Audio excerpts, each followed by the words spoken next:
Well. What do we have here?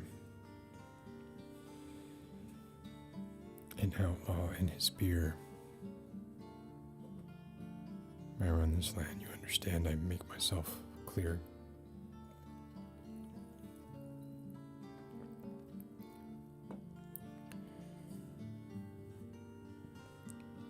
Good evening and welcome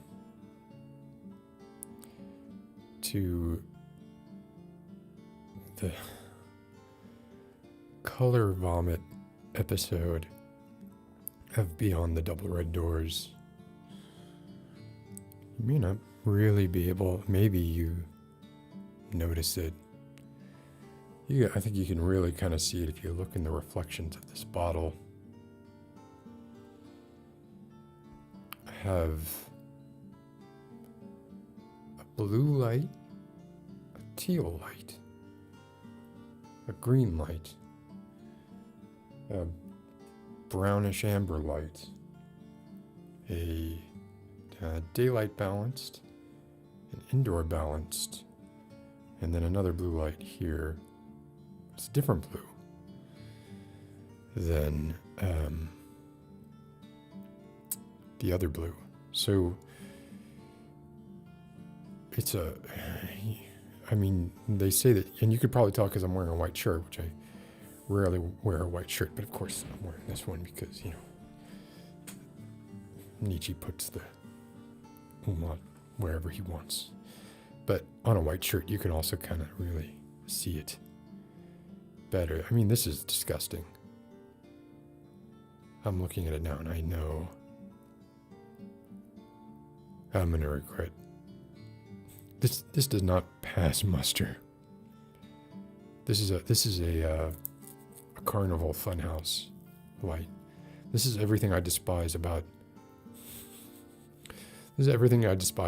inexpensive LED lighting nowadays. So I thought, why not do it? It's Halloween. Now's the time to be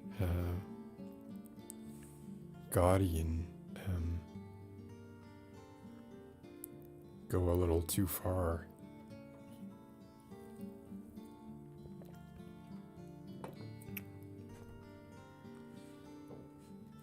Hi everybody. Is the volume okay? Hope the volume's okay. It's good to see you, man. I'm amazed. I just hit the go live button and there is Colorful Dreams right there. And Chels, how's the job going, Chels? Hey, Maddie. Hey, Q. Joe Staples, I don't know Joe Staples. Who is this Joe Staples?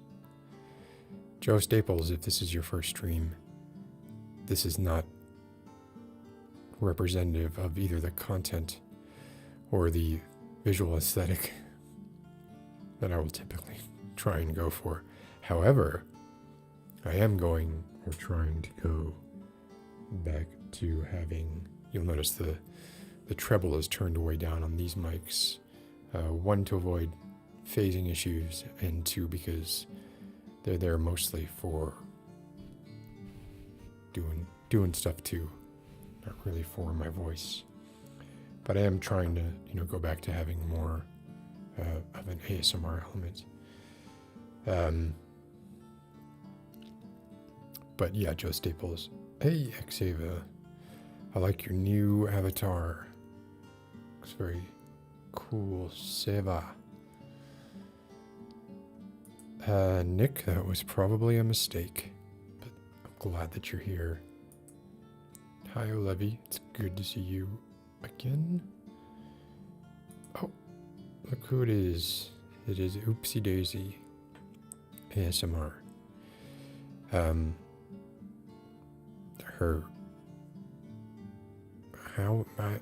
going to play it safe, and I think everybody knows her name, but just in case, Oopsie Daisy is awesome. I'm sure everybody here already knows that. Peter, I also am not familiar with you, Peter Kuldanik. Piotr Kuldanik. I framtidsformer så i tunnin. That's already made my first blunder. Sorry, Peter. Hey, Leah. Good to see you. Oh my gosh, Lady Nerevar. Is it the Lady Nerevar? My goodness. Vivek will want words with you. Please head to his city, or their city, as quickly as possible. Everyone knows it's Haley.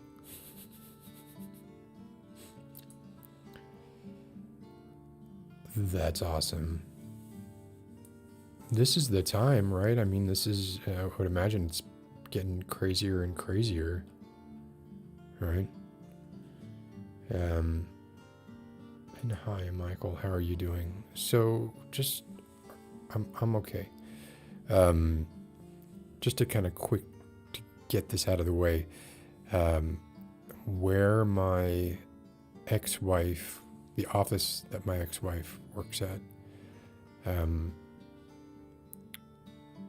it's funny how ridiculous and just how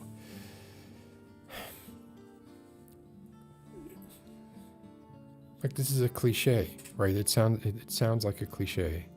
I mean, almost sounds made up, but so some of the medical assistants, the medical assistants in doctors' offices obviously tend to be younger, right? Some of the medical assistants went to a party, and my ex-wife at her office, right? And I forgot, I didn't have these here because it's got to be the extra tacky. They went to a party, and of course, one of them is now tested positive for COVID, which turned into 3 people at the office testing positive for COVID. So while my ex-wife only goes into the office, she mainly does visits with patients via telemedicine, but there are things, it's dermatologist's office, so there are things that she can't do. Obviously via telemedicine, you can't biopsy a suspicious looking mole on Zoom. I mean, you can take a good look at it, get an idea of how suspicious it is, I suppose. But so she has to go in, a few days a week, and she's very careful, because we have 2 kids and not like a huge support system, right? So if this is not sticking well, I think these magnets, because here's what I tend to do with this thing. I take it and I take it apart like that, I squish it, and then I smack it, and I will smack it onto the desk here, which I'm not going to do because it's too loud, to kind of give it a flat base, right? And as anybody who knows anything about magnets knows, you're not really supposed to deliver short, sharp shocks. Can't give a magnet a short, sharp shock, or it will lose its magnetism eventually. So I think what might be happening is these magnetic balls are slowly losing their magnetization and fast just becoming balls. Maybe I don't. It's just a guess. Anyway, I don't think my ex-wife has contracted COVID. I don't think that's happened. But on some days she will bring the kids into the office. So it's a really big office with very, very few patients being seen. So on some days she'll have she'll just go in for 4 hours because she'll only see the absolutely essential patients. I'm talking a lot about her, which I shouldn't really do. I'm going to wrap it up in a second. Point being,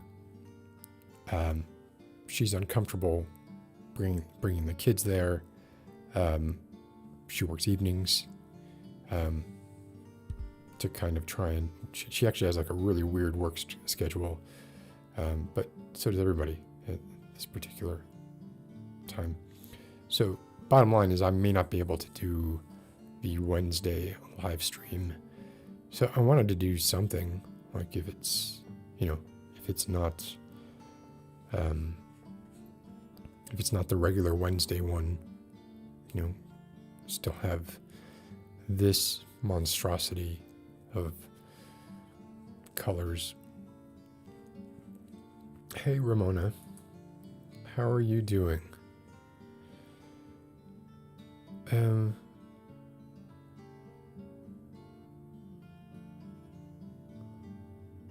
Oh yeah. Did I just make Ramona, are you on Instagram?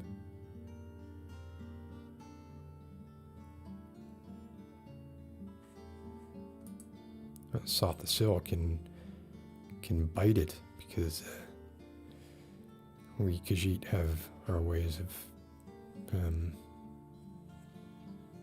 I don't know. I'll just say CV a bunch of times and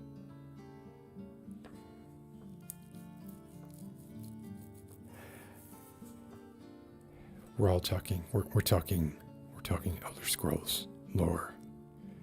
And we're talking some of the Elder Scrolls lore that, here's an interesting tidbit for those of you who may or may not know. But if you read Elder Scrolls lore pre-Oblivion, it's really weird. There's some really weird shit in Morrowind / Daggerfall era Elder Scrolls lore. Stuff like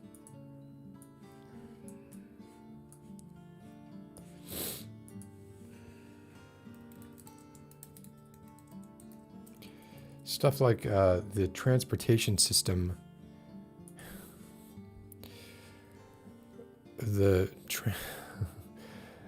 there is in the Black Swamp, there's a transportation system that consists of worms, giant worms that eat you, digest you at a very high rate of speed, and expel you out their other end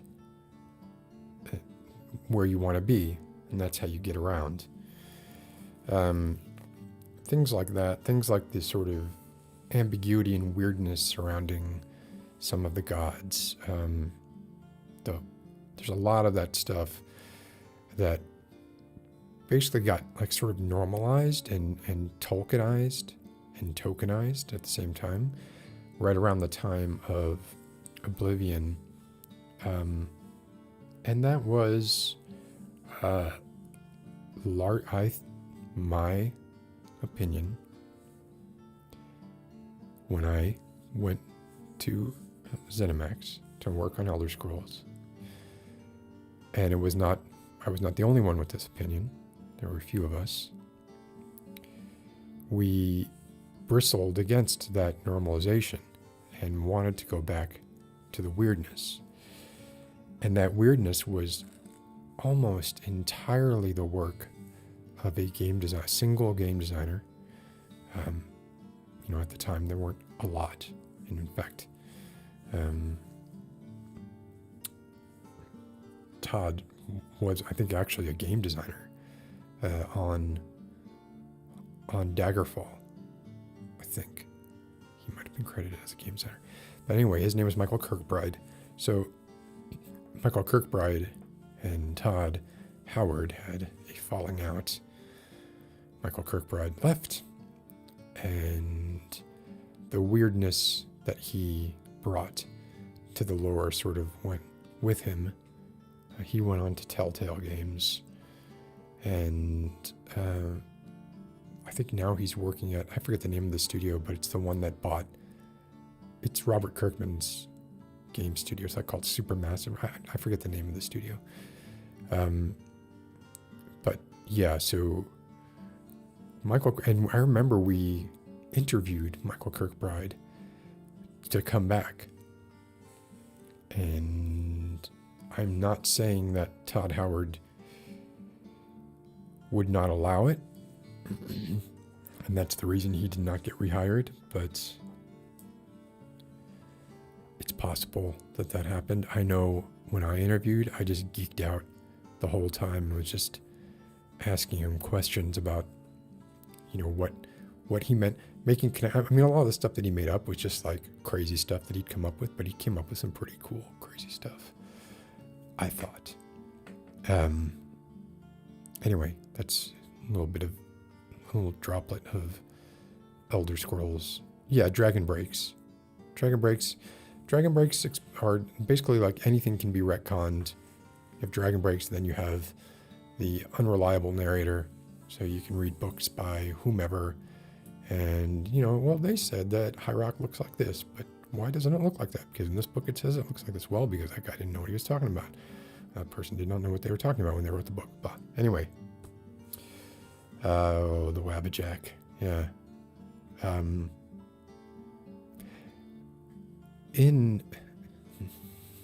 don't want to talk about Elder Scrolls Online this whole time, but in Elder Scrolls Online, the quest line, I was the lead designer on the zone and area where you got the Wabbajack from.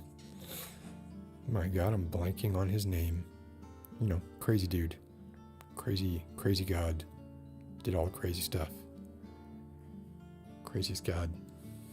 Hey Indigo, how are you doing? Lady Never Are, yes. I did work at ZeniMax for like 6 years. And yeah, Kirkbride, like if you look at Elder Scrolls lore and you just look at like the stuff that Kirkbride wrote, it's just fucking amazing. Anyway, I wanted to get to something tonight. And what that is, Sheogorath, of course, Sheogorath. I don't know how I forgot that name because, I know how I forgot the name because there hasn't been an Elder Scrolls game since 2014. It's been 6 years since the last Elder Scrolls game. So, gonna start to forget some of the names of some of the dudes and dudettes and everybody and get to work. I still have friends that work there. And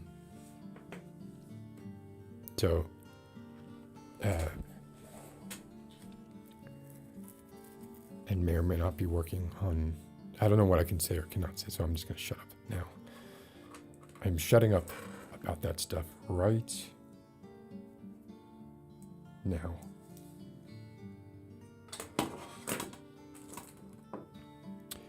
Joining me tonight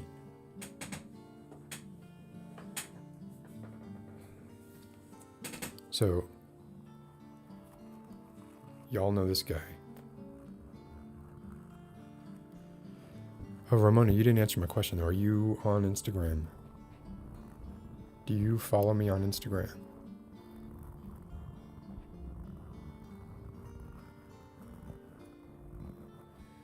This shirt is Nietzsche saying, a real Ubermensch puts the umlaut wherever he wants. It was a gift. So, y'all know him. I don't know if anybody remembers him.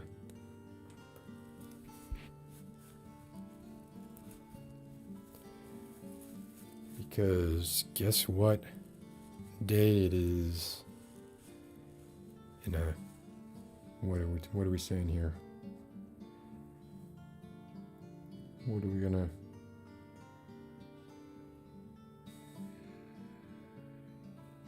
8 days. 8 flippin' days. Ramona, are you sad but rad on Instagram? Is that your handle? Hello. Katharina, it's good to see you. Yeah, so this is the voting eagle. I want him. He fits in well with like the tacky. Look at all this color. This is not me. This is my. I'm Morrissey. I'm supposed to wear all black because of how I feel on the inside, right?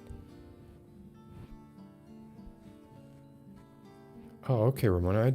I don't know how I didn't make that connection up until now. Like, I literally just looked at your avatar and was like, wait a minute, I think that might be that person. This whole time I haven't known that. Which is pretty unobservant of me. First of all, whose sound is better? I already know the answer to this. It's why the eagle doesn't really get much of a look in, because frankly, frog sounds a whole lot better. Hey KJ, Indigo, you just voted. Congratulations.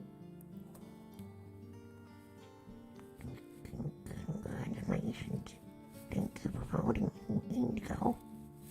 I don't have a pharynx or a larynx, so it's very hard for me to speak. But I'm glad that you voted. And it doesn't even matter who you voted for, as long as you exercised your rights. Damn, we're better not have voted for. Fat asshole Trump. Sorry.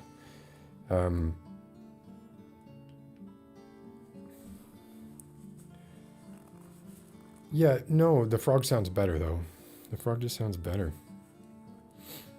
But vote, please. I voted yes. No, I voted yesterday. And it was painless for me. I know that can be much harder depending on where you are, district, city, etc. Oh, Q, Kanye was actually on the ballot, huh? Well, don't know.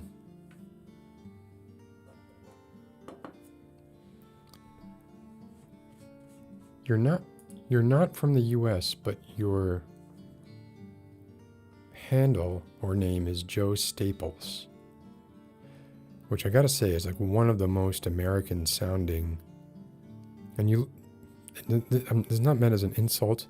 It's not meant as a compliment either. It is just a statement. I would guess that you were American. Kanye was not on the ballot in Virginia, so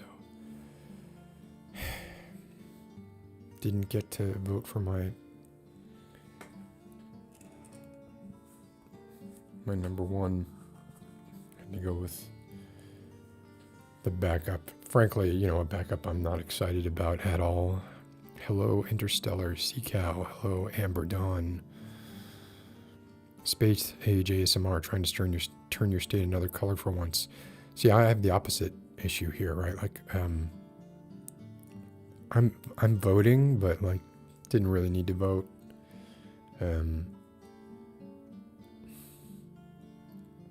Oh, Haley, well, that's wild, right? It's not really that wild anymore. You have that comedian who's the premier of Ukraine, or what, and come on, what is Boris Johnson? Like, he is a staged buffoon. He's like he's the most ersatz wannabe, sort of mistaken for anything other than what he actually is, right? Which is super rich and much more savvy than he lets on. At least that's what I get from Boris Johnson, right?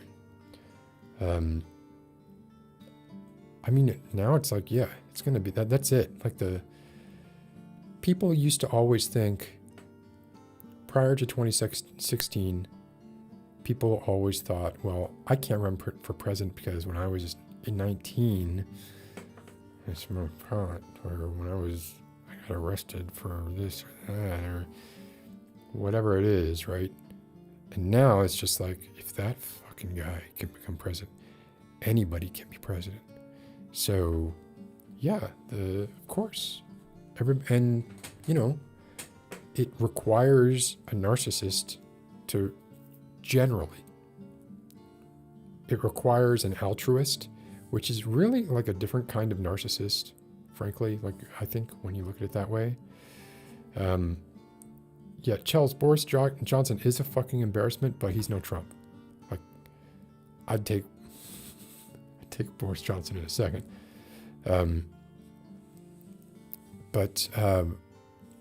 So you altruism as a pathology, right? Like compulsive altruism, and then compulsive narcissism, or just narcissism, right?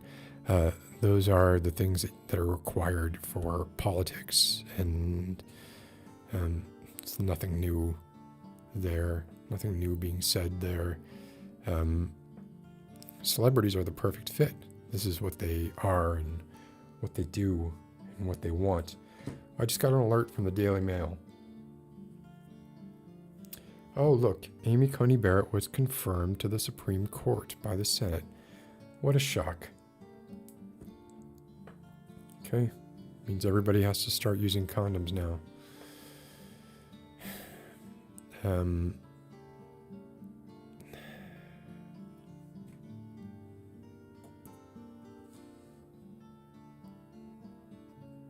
I mean, I knew this was going to happen. She availed herself very well in the hearing, in spite of the fact that she is not qualified.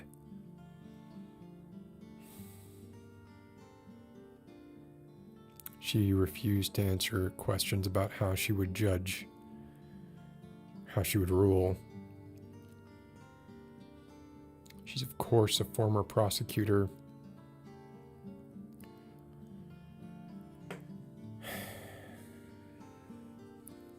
I mean, the only thing she has going for her, in my opinion, is that she's a woman. Because,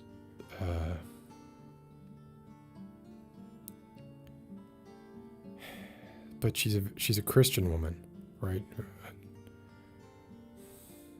Fuck. Damn it. Sorry. I kind of wish I hadn't read that. Like I said, I mean, I knew it was coming.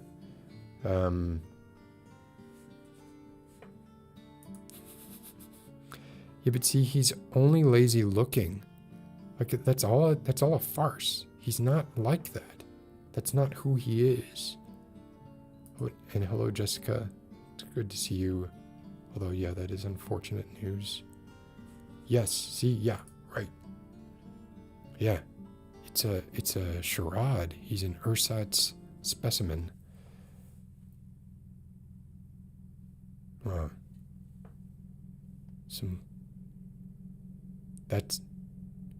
Do you hear that rumbling? That is a low-flying plane.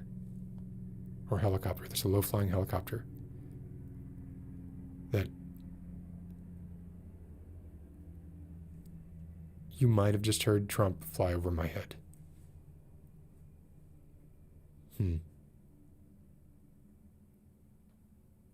Or I don't know why he would be taking Marine One, but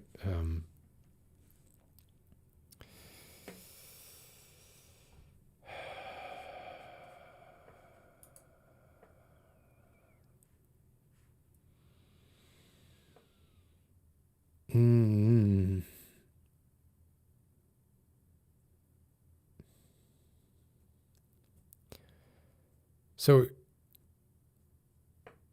here's what I think the truth is. These attacks, these mudslinging attacks that you're getting by Trump at Biden, saying that he will essentially be a puppet for the left. Maybe yes. maybe no, but it doesn't matter because he's 77 years old. There's a pretty decent chance that we will have, if Biden is elected, a President Harris. And in spite of her checkered past, also, it's really hard to find someone who doesn't have a checkered past unless you're a real fanatic. And I don't mean that in a bad way. I mean that in a fanatic like Bernie Sanders, right? Or John King, or like people who were able to arrive at their ethical, who were able to find their moral compass early on, and adhere to it.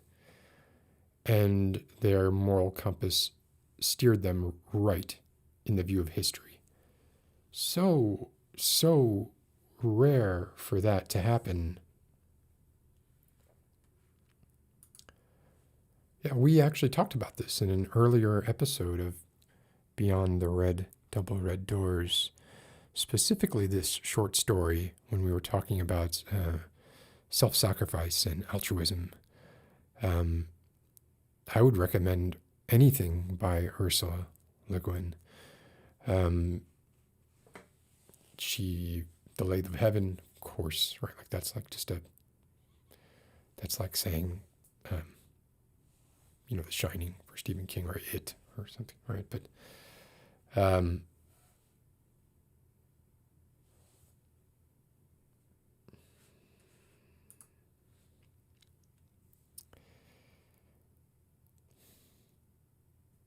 yeah, it's hard to disagree with this, unless the court gets stacked.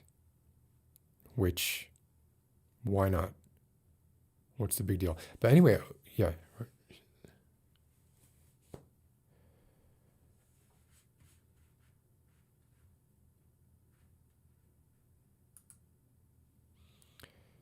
Oh, it's such a vibrant place to live, though, right?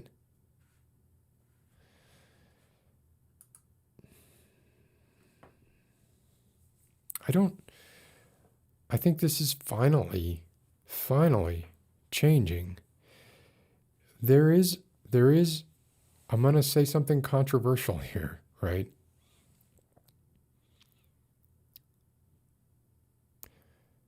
There is a notion that an older man is more stable and less likely to lead with his dick than a younger man.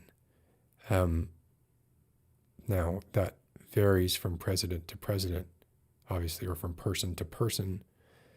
But I think that might be a little bit of the stigma as to why. I mean, you have to be 35, 38, I forget. I think 35 to be president. And women hit their sexual peak in their 30s, right?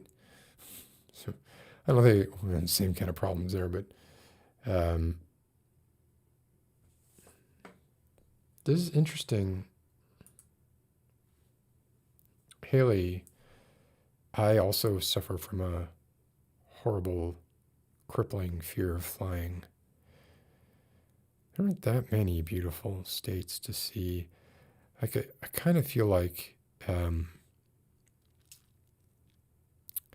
as far as biomes go, compared to Europe, the biodiversity in the States is not that huge, right? I mean, you have, I guess what I mean is it's missing some of the extremes that you get in Europe, caused by the way the tectonic plates, I guess, crashed together there, and there's still some elements of Pangea that exist. Whereas for North America, that's not the way it is. We broke apart, right? So we don't have a fold where we have these incredible mountains or anything like that. But there is, I do think there is a sort of, and I'll tell you, Haley, and anybody else who's interested in like the beauty that America can present, I'm going to recommend Paris, Texas again. There is a beautiful sort of melancholy that can come across in a lot of American states, and I've always been like a huge fan of road trips, staying in like roadside motels, like cheesy, non-chain if possible roadside dives, and sort of seeing that side of Route 66 or 95 going all the way up, from Miami to Boston.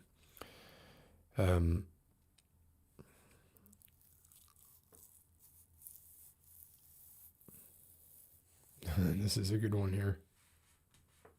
Colorful. Right on. Right on.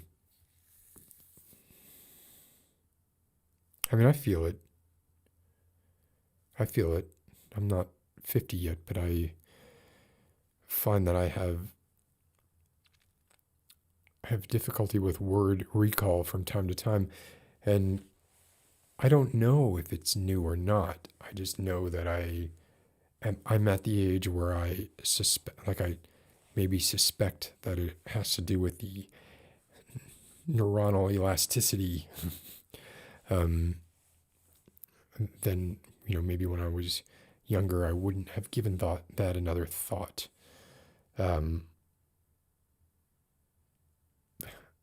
Wow, Indigo. I forget, are you an asshole or not? So actually, I'm neither of those ages. I'm 48. Just turned 48 last month. A happy birthday to me. Can we get a...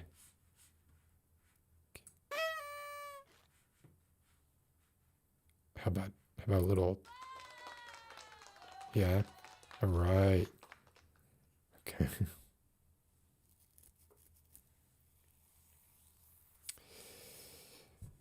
Anyway, I was not meaning to talk politics. It's this guy's fault. Even though I brought him out.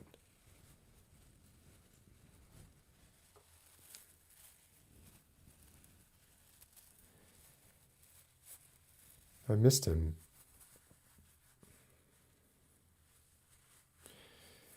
So I used this guy, and I did a Sleep Like a Baby ASMR video where you were Donald Trump, and in the end I smothered you with a pillow. But I used this in that. Thank you for all the birthday wishes.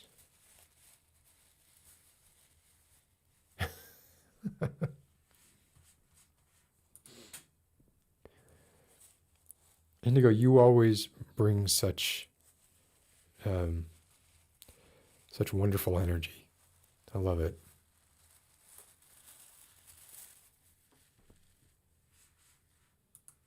I am a Virgo. September 19th. Right on the cusp. For whatever you believe that means.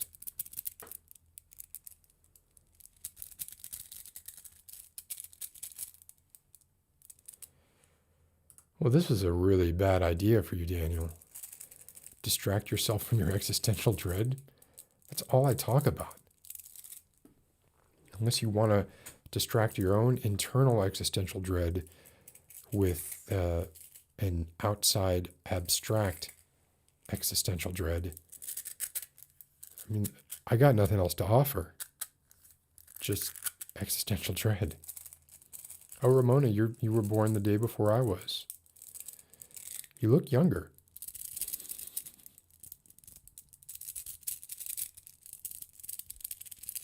Ooh, a lot of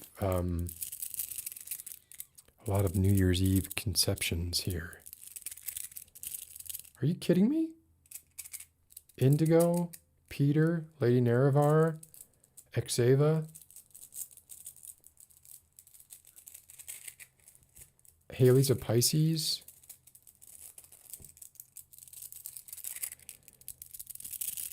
A lot of September birth, though. It just seems like the most popular birth month because people hook up on New Year's Eve or, during winter in general more.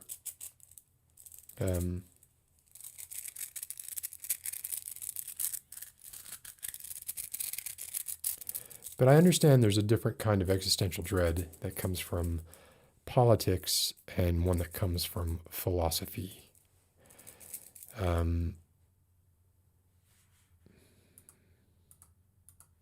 Why isn't... Oh. Don't do this. Lady Nerevar, your mom and your dad, they look deep into each other's eyes. They could resist each other no longer. They flew into each other's arms. Their lips locked. Their tongues danced. Their toes rose up.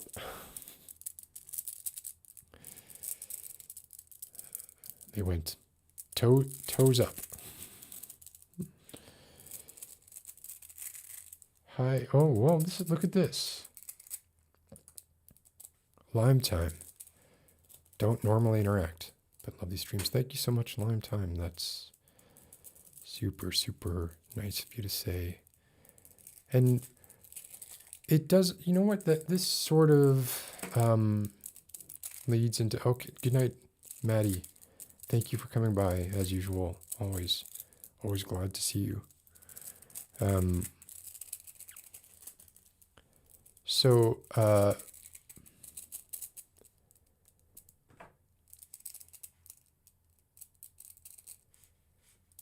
was the background music playing that whole time?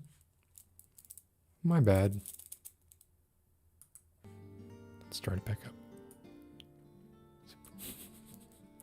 No, stop it. Peace out, Girl Scout. I like that. Let me get back on track. So what Lime Time said here, right? I don't normally interact, but I love these streams. So that brings me to sort of what I wanted to talk about.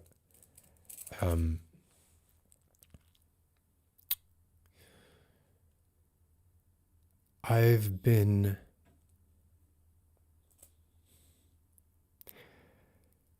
thinking about, obviously, what I want to do. What I want to do here, like in these streams on this channel. What I want to do on the Phoenician Sailor channel. And the fact that, like, LimeWire said there, was it LimeWire? Am I conflating him with that old music service? Lime Time. I called him LimeWire. Oh, boy. Goodness me. Showing my age.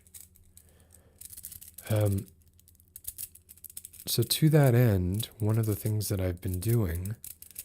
No, there's no big dun-dun-dun. There's no big reveal or anything like that.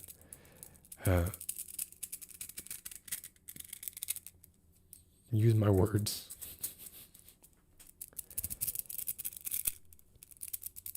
To that end, one of the things I've been doing is sort of researching podcasts, researching live streams. Most live streams mostly. Live stream / podcast / live streams. And some good ones, some horrible ones. But the thing that I've noticed about the vast majority of them, I'm not talking about scripted podcasts here. I'm talking about live, sort of rambly things like what I'm doing. Is they're sort of, they become oberoses, right? They begin to eat themselves. They begin to be the source as time goes on. They begin to be the source of their own content. They begin to use their own audience, their own interactions and idiosyncratic interactions with their audience as a replacement for content. And they begin to use their interactions with other channels, other people, a lot of gossip, and a lot of back and forth on who did what, when, to whom, and how, in order to generate content. Like their mission becomes largely, they are 2 hours of dead air, madly in search of something to say, instead of something to say madly in search of a venue to say it in, which is obviously far more valuable, right? And so that's the way that I've been seeing that, and the thing that I've been afraid of a bit is, hold on, okay, let's see here. What people talking shit about this already.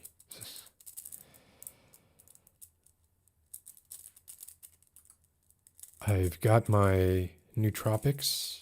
I'm doing 3 push-ups a day. I hope to get that up to 5. It's gonna be crazy.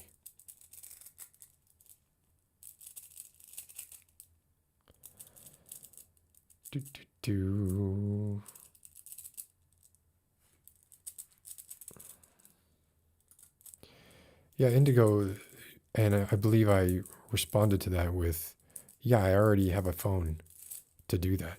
Like I literally bought a phone, a burner phone, in order to do that. Now I've since realized a burner phone is not the best way in which to do that. And I do want to start talking to people. What's that? What's that? What's that? See, but this is exactly what I'm talking about here, right? Whoa, what? See, we're making an in-joke about something that has happened on this stream in the past. For people who have not experienced that before, it is meaningless. And yet they're still somehow gripped by FOMO and might then want to go back and then see what it is how did that originate? And ultimately they're left pursuing something that is the snake eating its own tail, and putting effort into something out of which they don't receive anything of value, or certainly nothing of value commensurate with the effort that they put in to try and learn something or become a part of something. And I think that's one of the reasons that I favor doing things like readings or, discussing issues with people rather than, and I noticed, and I'm not blaming you all. I'm blaming you all like half, like 50%. Like the other 50% is me. Maybe it's like 49% me, 51% all of you.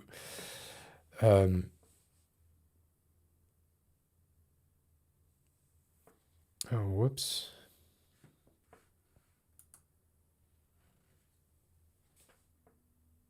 Oh, yeah. I hate winter too. Can't stand it. Of course I remember the burger phone. That thing you could barely hear.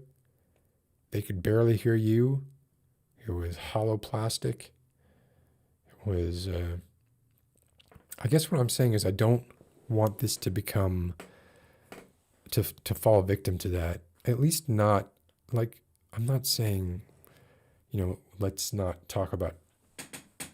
make reference to like things that were done in the past, Of course I'm going to do that. And of course we'll continue to do that.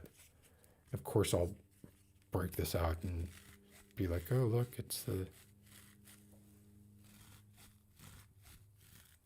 you'll notice there's actually some cash in it right now. I am flush with cash. Look at that.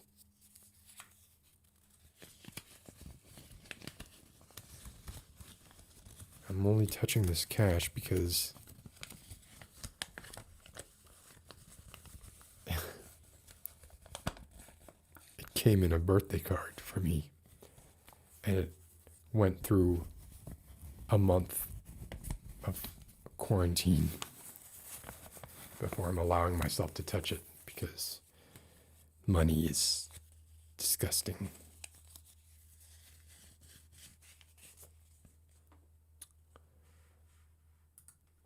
My favorite dinosaur is the Brontosaurus because its nickname was the Thunder Lizard, and apparently it didn't ever exist. It was just a variant of the Brachiosaurus, which makes me very sad. Second might be the Iguanodon or Dimetrodon. I like the big sail they had on their backs, which were used for apparently to heat and cool their bodies. Iguanodon for its constant thumbs up. Ankylosaurus for its mace that it had in its tail. I mean, that's like a Dungeons and Dragons monster. Just right, made chitin and tortoise-like flesh.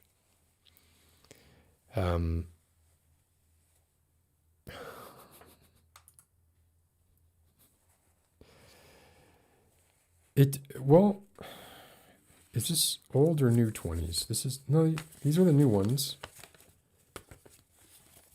Yeah, we don't have any nice color in our money. Even the newer money doesn't really have. Yeah, I don't really carry cash anymore either. Like I said, it's only because I got it in a birthday card. Yeah, here I am at my age. Still, my mother will still send me money. Which I will then, turn around and obviously spend it on her. But, oh no, Katharina. Pain, is this headache pain? You're probably gone, but I hope that you feel better.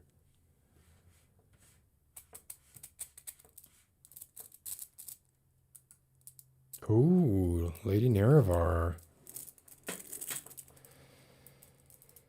I knew that the Dimetrodon was from an earlier period, what the Triassic, the pre-Jurassic. I didn't realize, my knowledge of dinosaurs ended, when I was 14 or 13 or whatever. Oh, good night, Haley. It was very good to see you. Oh, things go too fast. Can't click them. Good night. Have a good sleep.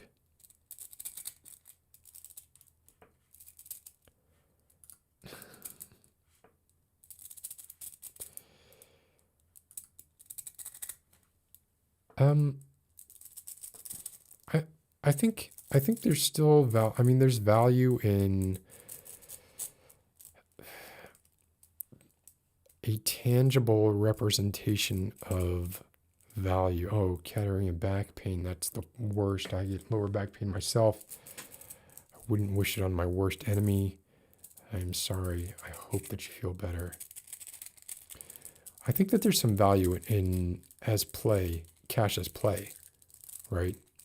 As a sort of teaching mechanism, but not much beyond that.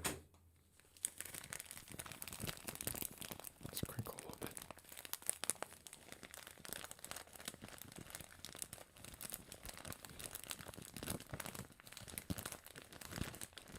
What kind of dinosaur is Jar Jar? Lady Nerevar, you were and still are that dinosaur kid. Oh man, that's so awesome. It's so much more important to like what you do than to get paid a lot. The Meeseeksasaur.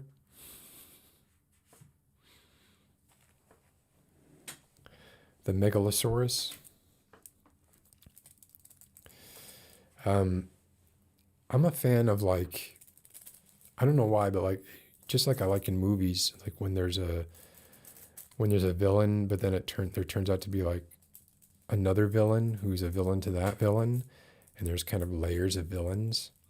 I'm always a fan of, like, when in those dinosaur shows or prehistoric shows, they'll show like the plesiosaur grew to lengths of 60 feet long and could swim up to speeds of 30 miles an hour, but would get bitten in half by the megalosaur, which was, and then you see these like just giant, you see something that's already tremendously huge just get scissored, that's not the right word, cut in half as if with scissors, by an even larger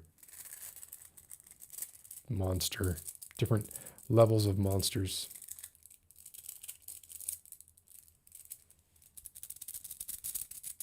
Jar Jar the Sith Lord.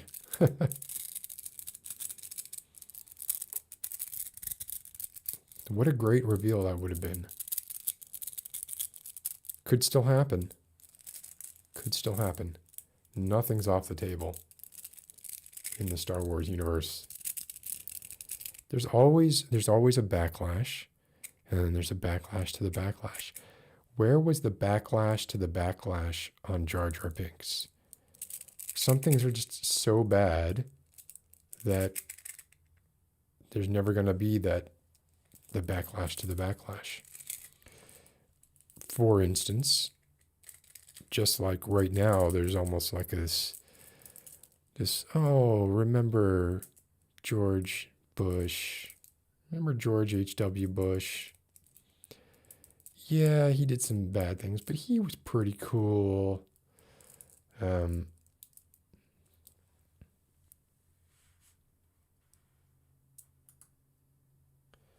Megalodon was the one I said Megalosaurus, but I meant Megalodon.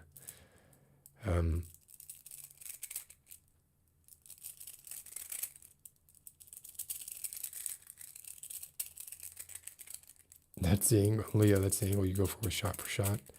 Jar Jar as Sith Lord. Did I say oopsie doodle, Ramona? Oh, goodness gracious. So to get back a little bit to what I was talking about before.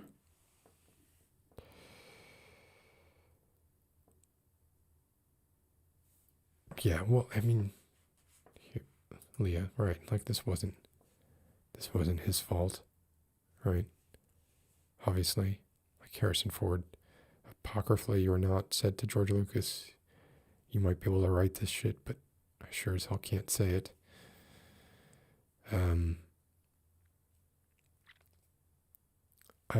I'm one of those people that doesn't find anything that special about Star Wars, apart from, I like The Empire Strikes Back.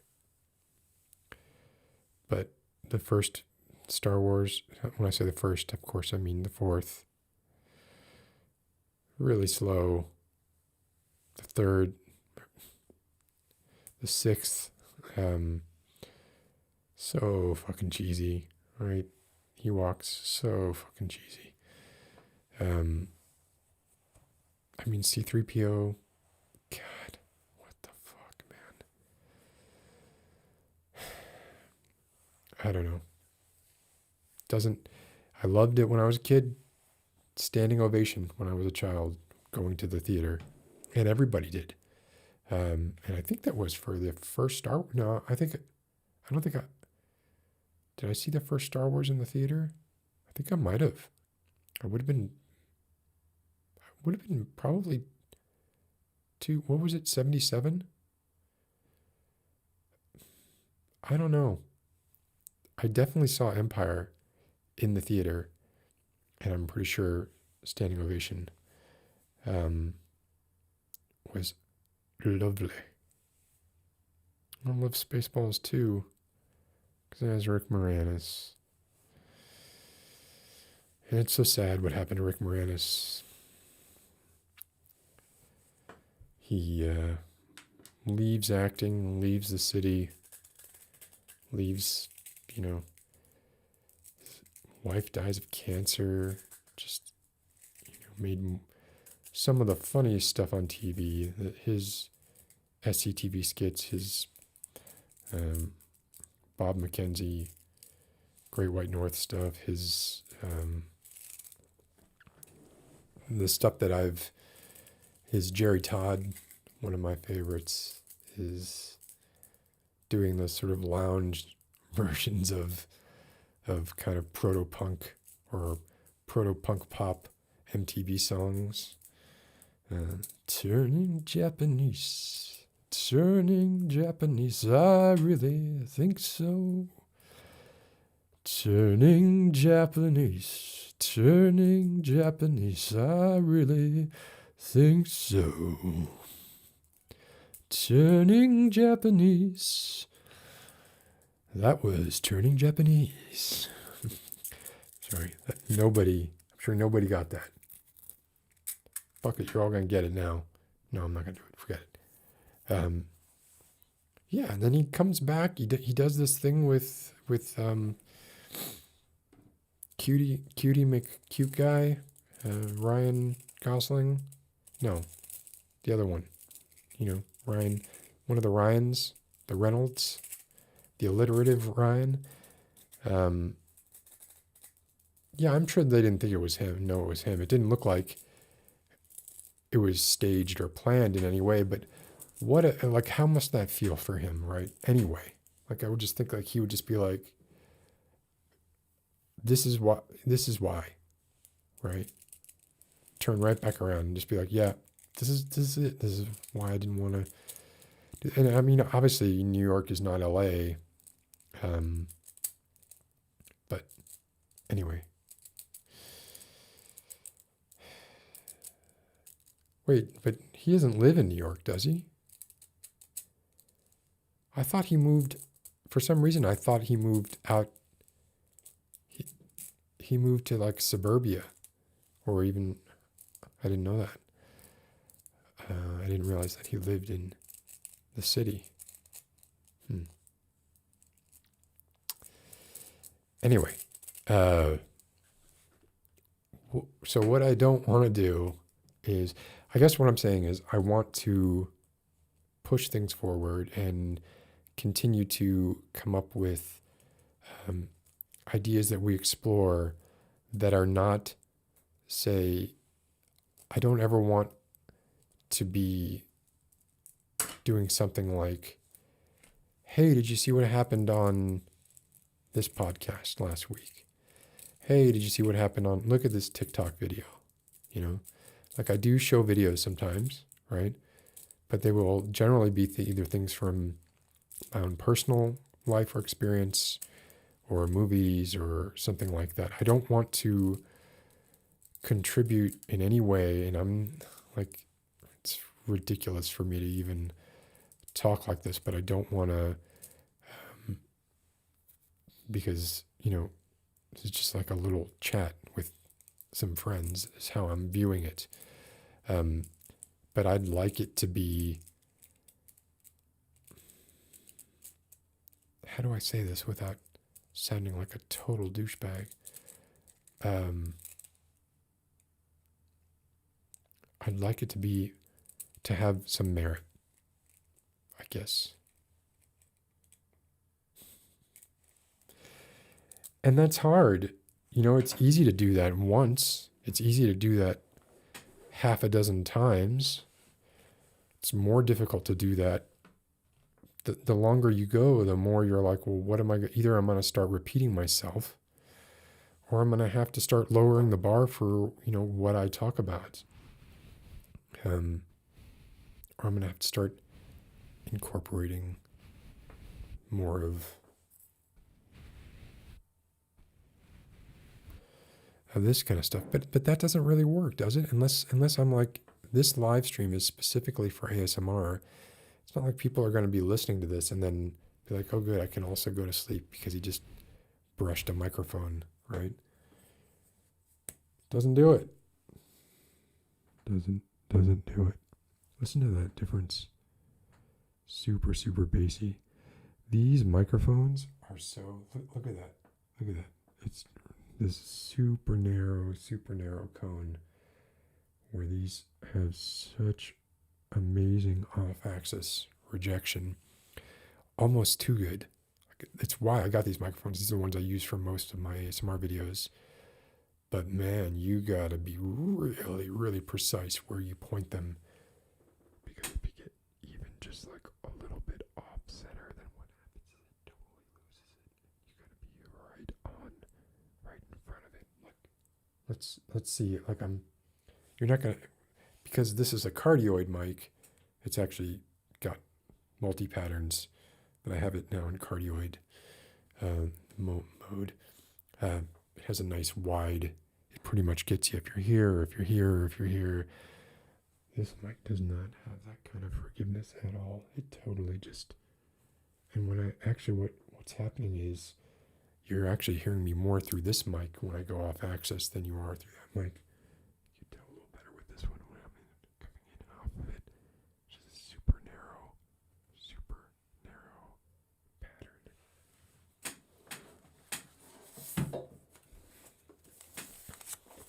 Look at what I got.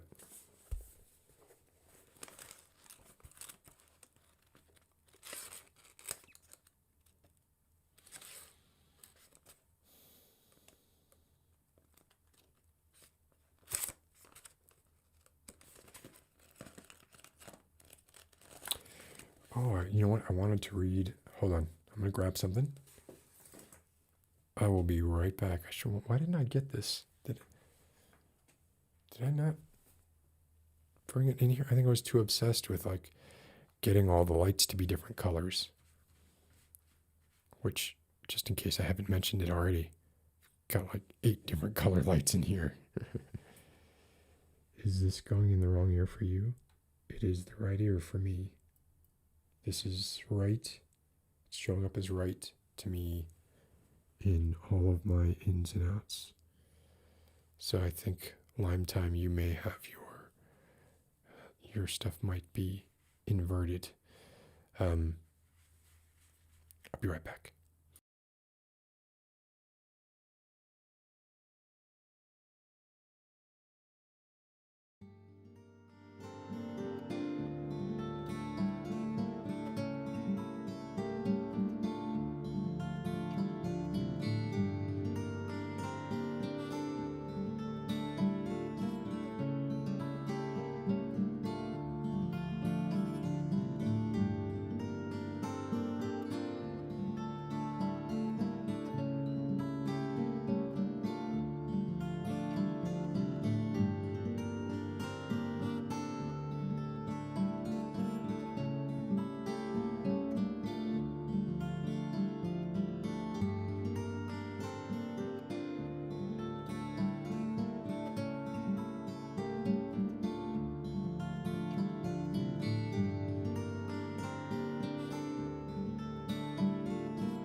Let's cut it. All right, so I finished reading this book, Song for... I don't have my profile cam set up right now. I took it down for something, and I haven't put it back up.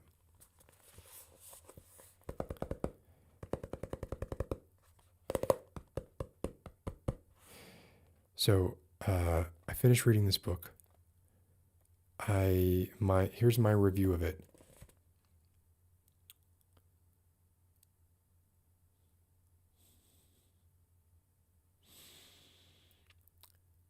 Do you like Thomas Ligotti,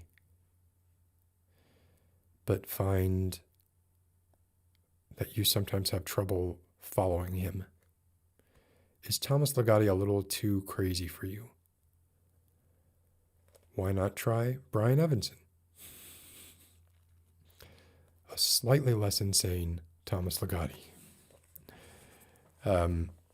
So there was one story, the titular story, that I did not read, and I marked it because I wanted to read it together,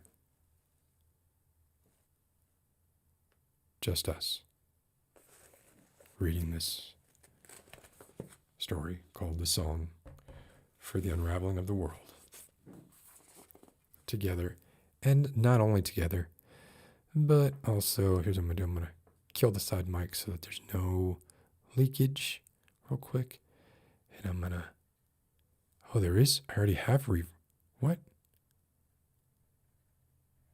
Is there, oh man.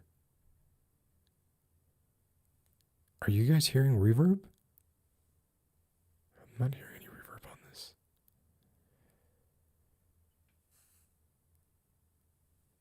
This is bizarre. This is saying that I have no reverb now.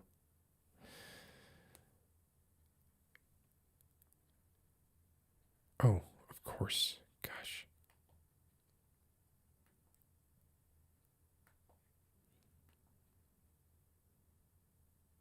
No, it's not. It's not giving me reverb. Don't know what the problem is. But I'm not going to spend any time worrying about it. We're just going to have to do it without reverb. So, gather around, settle in. Have a sip of Coke.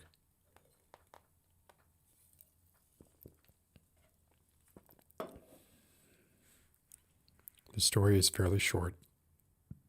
I have not read it, so I haven't screened it. So hopefully it's not inappropriate. He gets into some pretty weird shit in this book.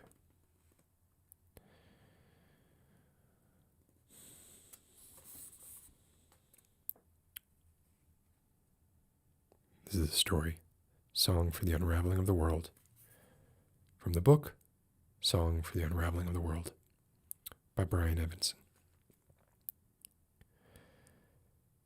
Drago thought what he was hearing was his daughter singing through the thin wall. He lay in the narrow bed, listening to the sound of her voice, trying to make out the song's words. He could barely make out the melody, such as it was, off-key, meandering. He could make little sense of it. Soon he was not so much listening as letting the sound lull him to sleep. But when he awoke the next morning and went to wake her, his daughter was gone. There was no sign she had slept in the room. The bed was neatly made.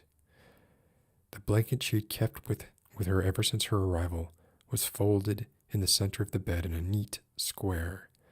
The bed had been pulled away from the wall, and the objects in the room, clothing, toys, souvenirs, oddments, had been meticulously arranged to form a circle around it.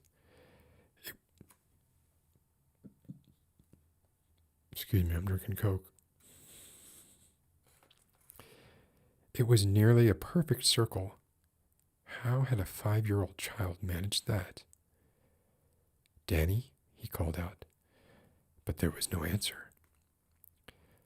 The door to her bedroom was locked from the outside, precisely as he had left it the night before. He thought she must be hiding somewhere in the room, and so pretended they were playing hide and seek. "Where, Danny?" he said in too deep of a voice. "Here I come to get Danny." He waited for her giggling to give way, but there was no giggling. She wasn't under the bed, and she wasn't in the closet. Apart from those two places, there was no place in the room for her to hide. He couldn't find her in the rest of the house either. Not in the kitchen, not in the laundry room, not in the living room. The bathrooms, too, were empty. He even looked in the basement, though he knew there was no way she would go down there willingly on her own. The front and back doors were still bolted shut, and the windows all nailed shut as usual, which meant she had to be in the house, only she wasn't in the house. He went through the house again, meticulously this time, looking even in places that were too small for her. He opened the refrigerator. She wasn't inside. Had she wedged herself behind it somehow? No. Had she somehow worked her way into the ventilation system? The vent's cover plates were all screwed firmly in place. Was she crammed in a drawer?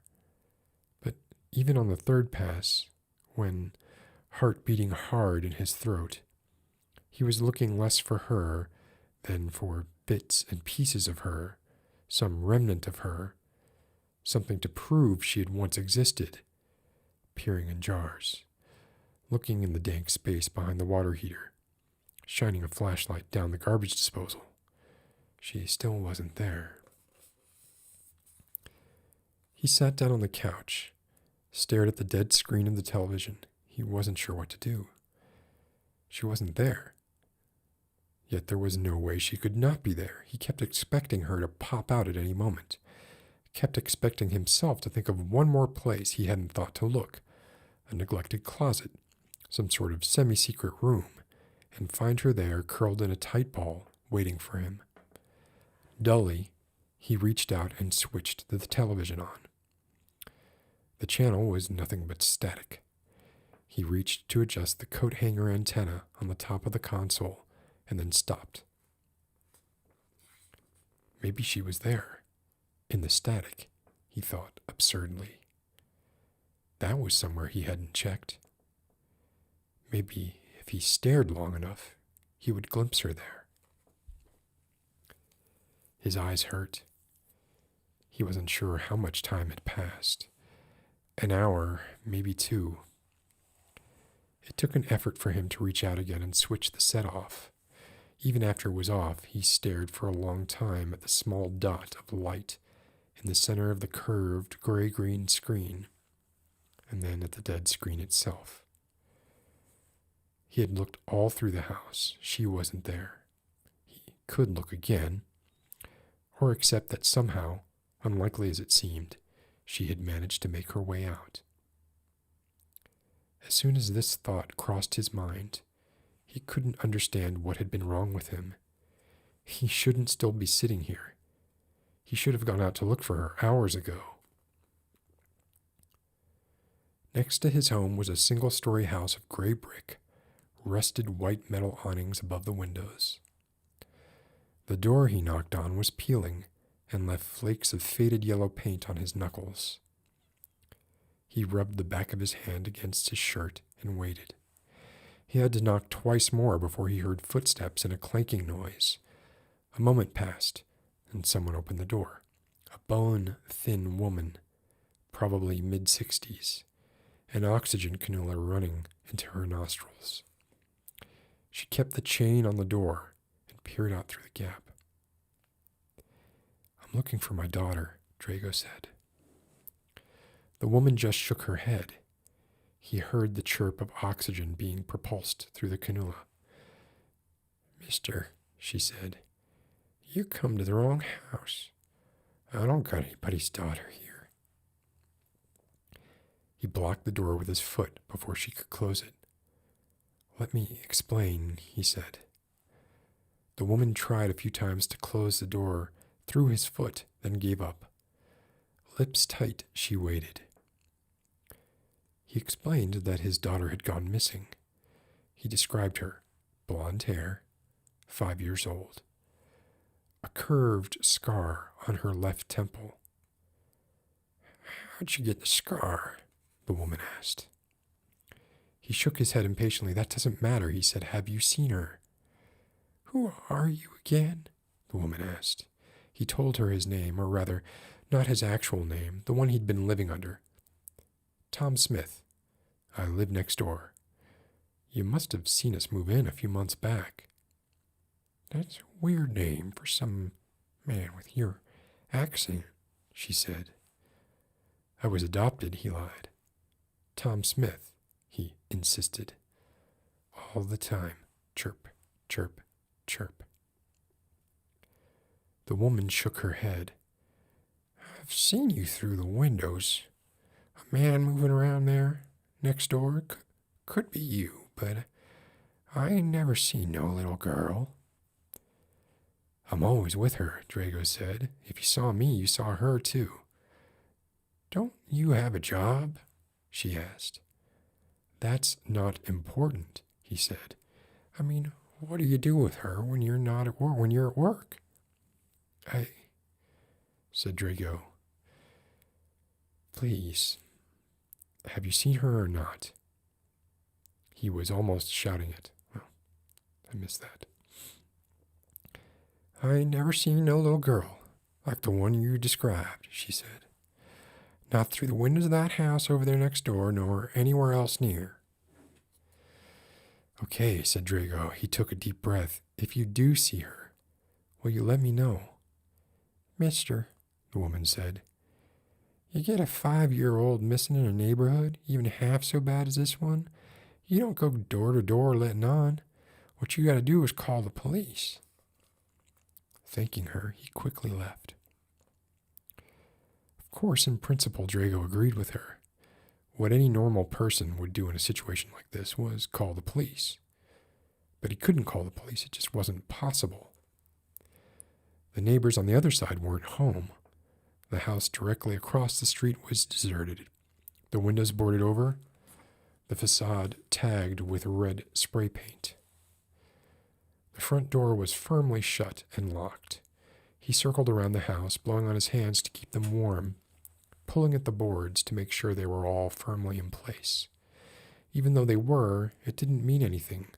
Anyone with a door key could come and go, and so he went around behind the house and kicked the back door in. The house was dark inside, almost no light coming through the boarded-up windows. Using his phone as a flashlight, he walked through. It was deserted inside, no sign of squatters or habitation. He kept expecting to find his daughter's dead body as he moved from room to room, but he didn't find anything at all. He went back out, closing the back door as best he could, then crossed the street and got into his car. He drove slowly down the block, looking right and left, then did a U-turn and drove down it again. From there, he drove a rectangle around the block, then a larger rectangle around that, careful to drive down each and every street. He kept moving in wider and wider arcs, turning around his house, looking for his daughter, looking for Danny. Late afternoon found him at a rundown bar a half-mile away, showing a photograph of his daughter to a trio of hapless old men. It was the only photograph he had, and it was a year out of date, although it still looked more or less like her. The men kept shaking their heads, refusing to hold the photo, hardly even speaking. He tried another bar, and then another. Maybe you should come back later when there are more people here, said the bartender in the third one. Sure, said Drago, but no harm in trying now, is there? The bartender nodded and stared at the picture again. Who used to be in the other half of it? He asked. Just me, lied Drago. I tore that half off. I wanted people to focus on my daughter. The bartender looked at him, looked back at the photo, looked at him again. Doesn't look like your hand, he said. Looks more like a woman's hand. I'm just trying to find my daughter, Drago said. When the bartender looked him in the eyes, he met the man's gaze, held it until, at last, with a sigh, the fellow handed the photo back to him. After that, he stopped going into bars. He just drove around for a while, hoping an idea would come to him, some sense of what might have happened, where she might have gone, but nothing came. He drove through the downtown, didn't see her. He went to the McDonald's closest to their home, showed the photo around, a little more of it torn off now, so no part of any adult she had been with was visible. She hadn't been in there either. He drove past the bus station, then, on impulse, parked, went in. There were a few transients sleeping in the chairs, trying to escape the cold. She hadn't had a coat, he realized. Her coat had formed part of the circle around her bed. If she were outside, she'd be very cold by now. Besides the transients, a few other people nervously waited for a bus out of town, or waited on someone coming in. He checked the men's bathroom and had a woman coming out of the woman's go back in and check there. He walked up and down the station, showed her photo to the clerk behind the glass. No luck. He was finished, about to leave and to continue his aimless driving, when he saw the payphone on the wall. He checked for change in his pockets, and when he found he had enough, he started towards it. At the last moment, he swerved away, went and sat on a chair. It's a mistake to call, he told himself. Well, yes, of course, but what else is there to do? I can't find her in the house. I can't find her in town. I can't go to the police. What am I supposed to do?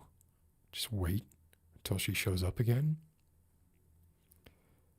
But it's impossible that she's gone. I have the only key to the door, and I still have it. No sign of forced entry. She should still be there. You think if you go back, she'll have suddenly appeared again? He shrugged. No, he didn't think that. The problem was he didn't know what to think.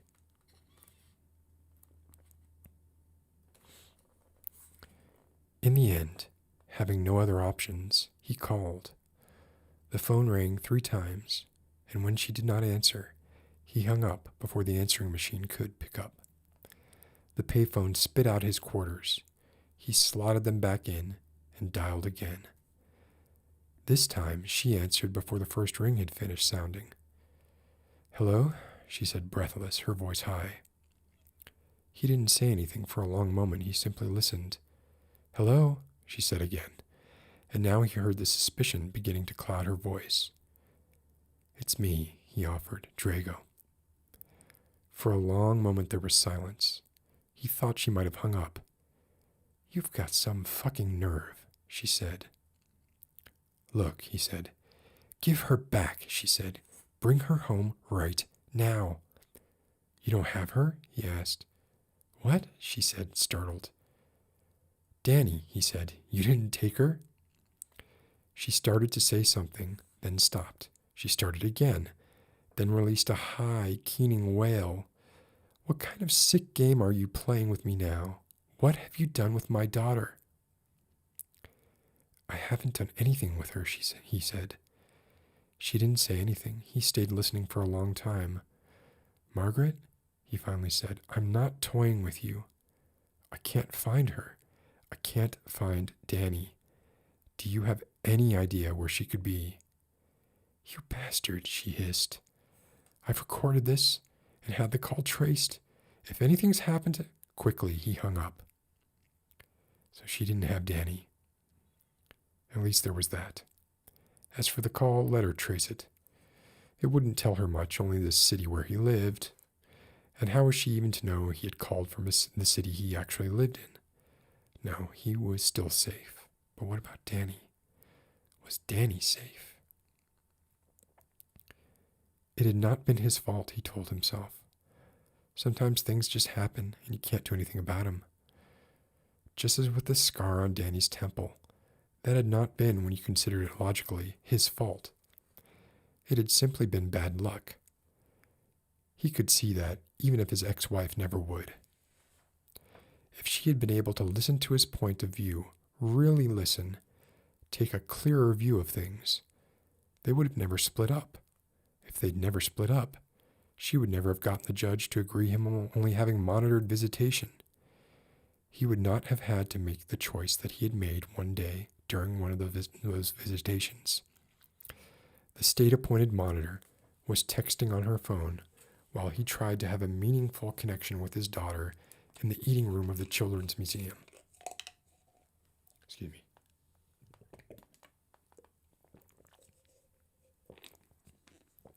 We're about 2/3 of the way through it.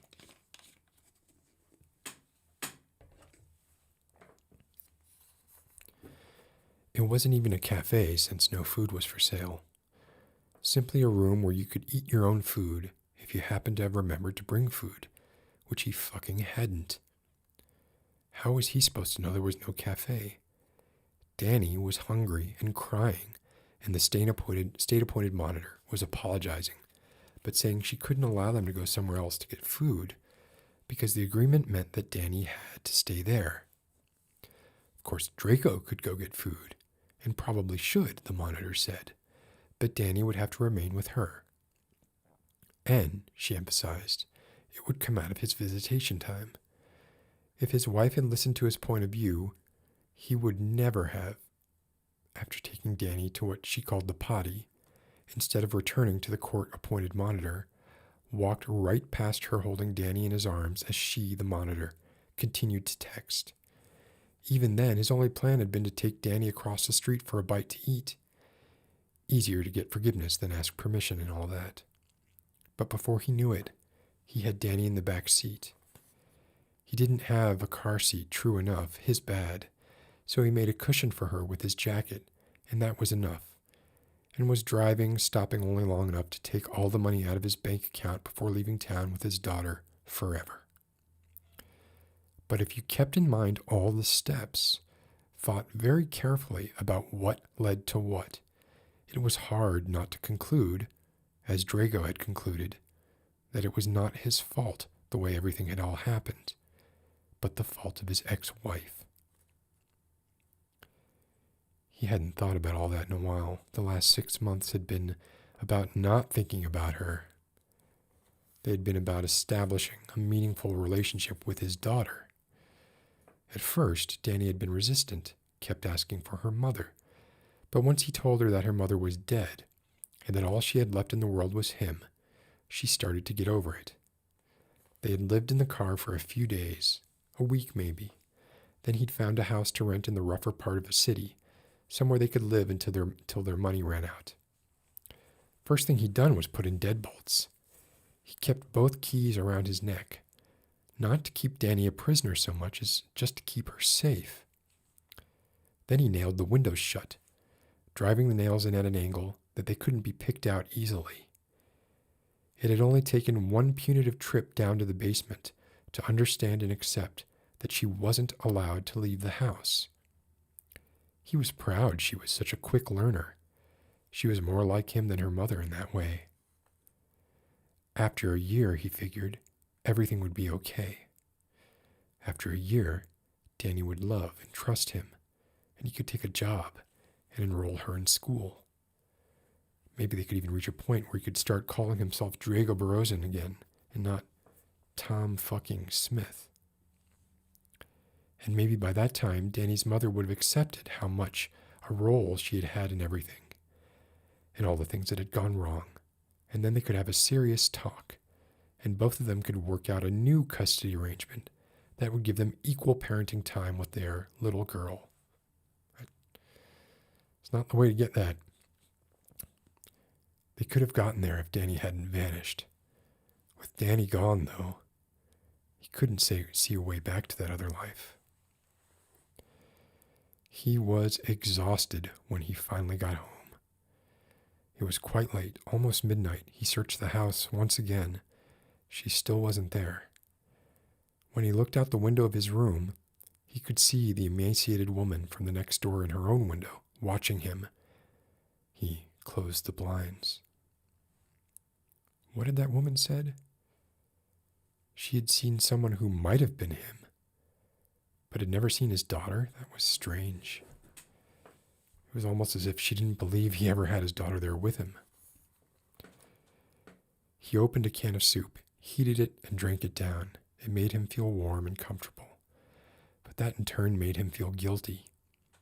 He sat on the couch for a little bit. Eventually, he climbed the stairs and went to bed.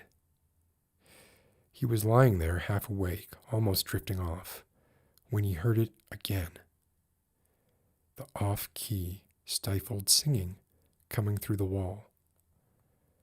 Once he heard it, he realized he'd been hearing it for some time. He left the bed and crept to the wall, pressing his ear against it. Yes, there was something, a singing, and it sounded like his daughter's voice, like Danny's voice. There were words, he thought, although he couldn't make them out. He wasn't, come to think of it, absolutely sure there were words, yet there were pauses and shifts that felt like a language of sorts. He pulled his head away from the wall. Slowly, he moved towards the door. He opened it as quietly as possible, wincing as it creaked. Maybe she would be there, he told himself. Maybe she would be waiting for him. Maybe everything would go back to normal. Back to just her and him. But by the time he threw open the door to her room, the sound had stopped. He turned on the light. The room looked exactly as he had left it. The bed, pulled a little way away from the wall, the circle of objects around it, his daughter, nowhere to be seen. What does it mean to be me? He wondered later that night. He was not in his own bed, but his daughter's. After not finding her, he hadn't been able to bring himself to leave the room. He had carefully broken the circle, moving aside his daughter's coat, her teddy bear, stepped inside and closed the circle again. The bed was too small for him, and his feet hung off the end. He lay there trying to feel some sign of his daughter's presence, but all he could feel was his own ungainly self. What does it mean to be me? He had lived, it seemed to him, several lives, and when he strung them together, they didn't seem to make any kind of chain. Whatever continuity was supposed to be there seemed to have dissolved, and he didn't know how to get it back. Even in just the last 2 years, there had been a life where he and his wife had been happy, together, followed by a life where he had been alone and miserable, followed by a life with just him and his daughter, followed by this life now, the one that was beginning. What did it all add up to? Nothing. Merely 4 separate existences. He wasn't the same person in any of them, or rather, in the first 3, he was 3 different people. For this life, the newest one, it was still too early to say what, if anything, he was. At some point, he wasn't sure when, he fell asleep. He dreamed that he awoke in the same room, with everything exactly the same as it really was. He was in his daughter's bed, still groggy, and he could see there, on the other side of the makeshift circle, his daughter standing still, attentive, watching him. When he got out of bed and moved towards her, he found he could not cross the border of the circle. As if I'm a demon, he thought. He prowled along inside the circle, edging around the bed, looking for a way out. But there was no way out. For a long time, his daughter watched him. He tried to speak to her, but no sound came out. As for her, she did not speak at all. She just watched him, as if expecting something. And when she didn't get whatever it was she wanted, she turned and walked out of the room. He could no longer see her, although he could still hear her. He heard her descend the stairs. He followed her footsteps down, one after another, until, from one footstep to the next, the sound ceased. And then he heard the crash of the door breaking in, shouting, saw a great flash, smoke. Men were yelling and screaming at him to put up his hands and not move. They were waving guns in his face. He was being forced to his knees and out of the circle, which somehow, now, he could cross. Many things happened after that, all of them too quickly for his taste. 2 detectives took him to a small room and questioned him, asked him where his daughter was, what he'd done with her. All he could say was he didn't know. He didn't know. Yes, he had taken her, abducted her, if they want to insist on that term, but then she disappeared. He didn't know where she was. Had he killed her? Of course not. He loved his daughter. He loved her dearly. He could never have killed her. How could they think such a thing? You abducted your daughter a few months after striking her hard enough to fracture her skull and leave her with a scar. How could we think anything else? The light was too bright.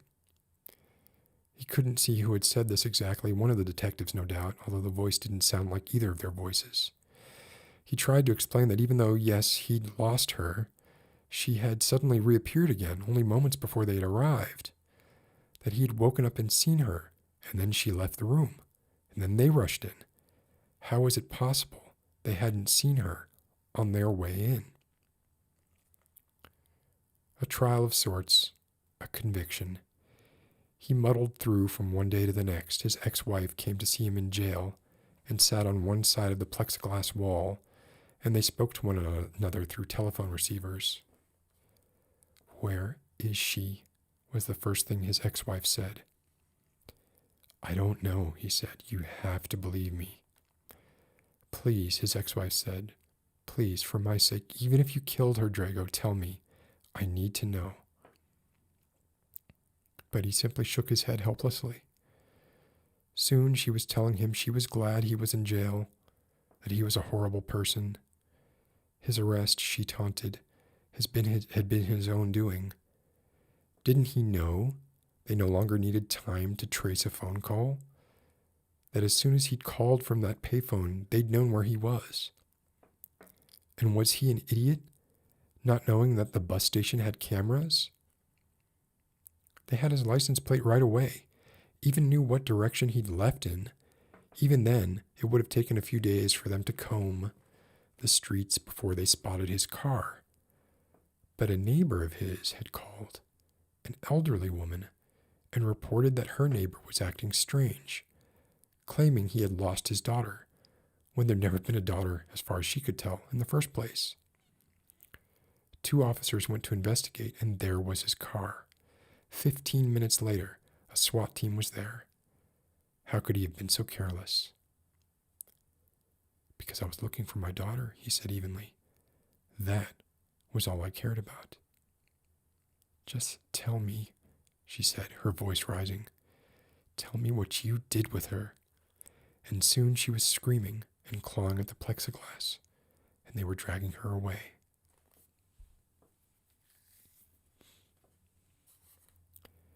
And then he woke up. He was fully awake this time. He knew that he was. He knew this time it was real. There was no daughter in the room. There was nobody in the house but him. But which him was it? He got out of the bed and approached the edge of the circle. At his feet, a small pair of socks, a postcard, a salvaged doll, missing an arm. Still remembering his dream, he expected it to be difficult to cross the barrier, but it was like crossing over nothing. If he was a demon, he must be a very powerful one. Before he knew it, he was on the other side. Other than that, nothing had changed. He was still alone. No daughter.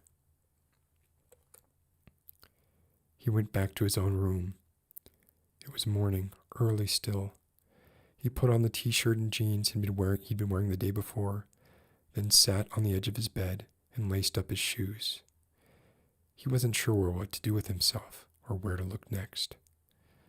Downstairs, he started heating water for coffee. While he stood at the stove, he caught movement out the window. There were 2 police officers at the neighbor's house. She was out on the porch in her bathrobe despite the cold, her oxygen tank beside her. Glaring into the morning sun, breath was coming out of her in clouds. He imagined the chirping of her cannula. She pointed at his house. The policeman turned to look. He backed away from the window, still observing them best he could. Slowly, they made their way over. He moved from window to window, following their progress. They were walking casually, as if what they were doing was no big deal. They passed his car and were almost to the front door when one grabbed the arm of the other and pulled him back. They both stared at the car, the license plate, talking. One spoke into his radio quietly. After a moment, the low crackle of a reply. Then they both were moving, more determined now, back to the police car. They got in and waited. The water was boiling. He turned off the stove, poured the water into the cup, spooned some instant coffee into it, and stirred. The jangle of the spoon against the cup was like faraway music. If he stirred exactly right, he could imagine he was catching just a hint of his daughter singing softly, some distance away. He would stir the coffee a little, take a sip or two, and soon he knew things would come to a head. Another 3 minutes, maybe 4.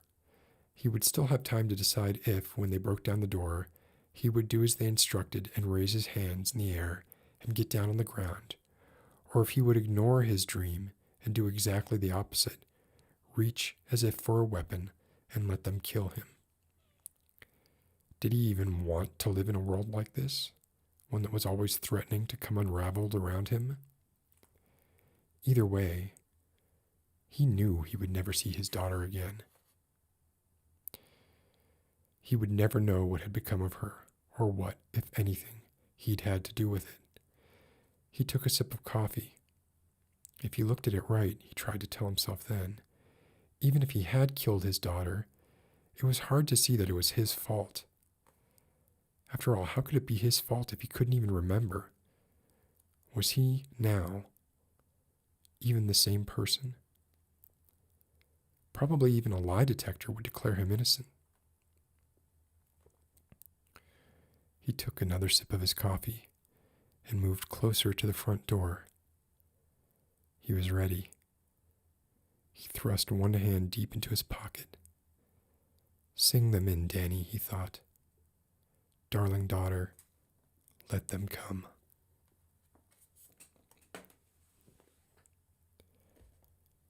The end. That was Brian Evenson's Song for the Unravelling of the World. From the book, Song for the Unravelling of the World.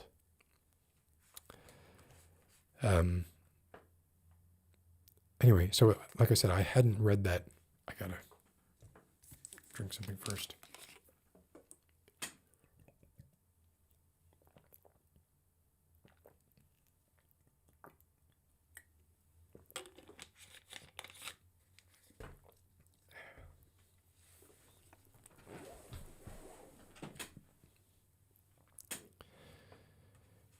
Whew.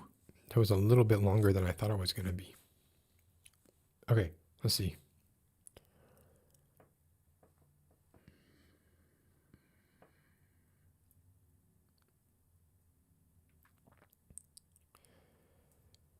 Yeah, so I love that style of story, right? the writing is really, really simple. Excuse me, really simple. Let's turn these side mics back on.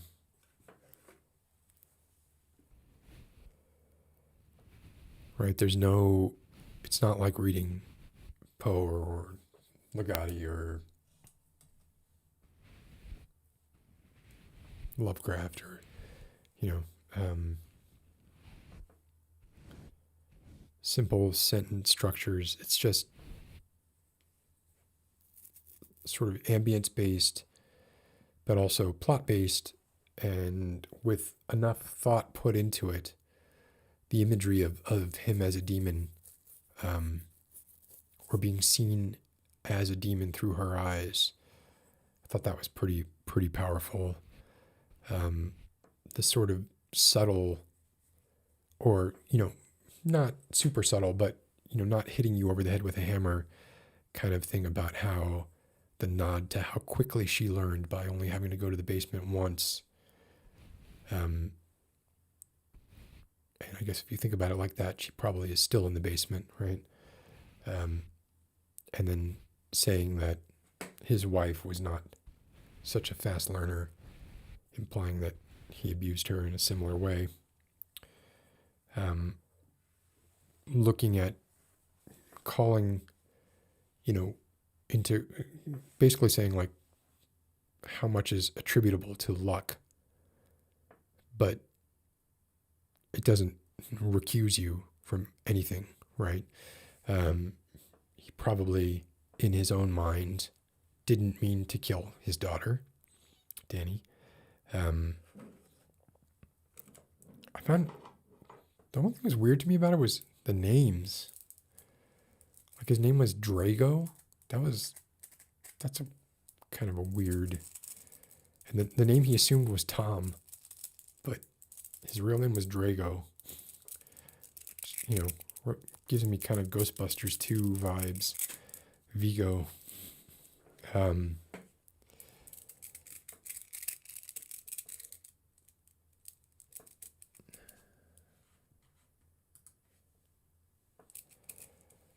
That is an interesting point, Lexi.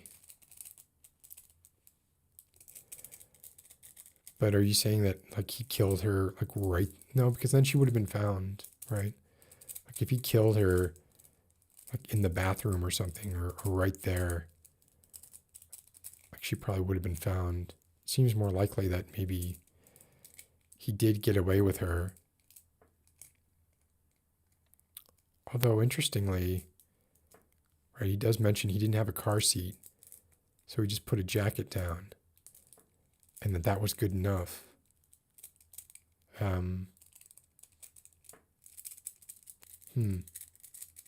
Interesting, maybe, yeah. I like that response. Gee Willikers.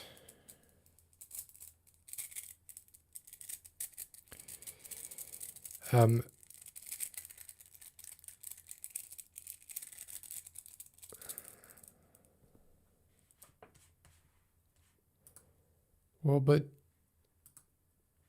if he thinks he took her, but didn't, then why did the police come after him? Like that would mean like the entire story, everything is, he's in a complete dissociative state. He never called his wife. Like, to me, I guess that seems like taking it a little too far. It's more like it. I mean, I guess at what point did he disassociate? And I like the way he called out. Like I think about this all the time, right? And I think, especially people who are old, of a certain age, right? Ooh, look at this, Pavi. That's good theory, but just doesn't hold water to me, right? Like, not a great place to kill your kid. Look, I know about good places to kill your kid. In a public place, in a museum, a public bathroom in a museum, it's not a good place. he was able to get out of there and get to like some dingy sort of apartment, yeah, I don't know. It seems to me like, and then the singing was obviously like, she was haunting him and going with that. I still think probably, yeah, he didn't mean to kill her, right? But he did. And just like the scar, it was not intended, but that's like, especially with children, that's what happens all the time. And it also happens with domestic abuse. I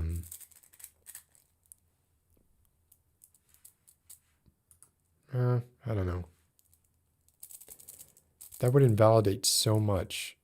That would invalidate that, even the method of how they tracked him down.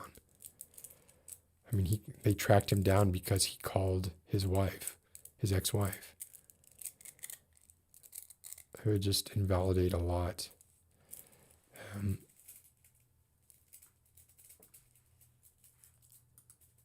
Yeah. Yeah.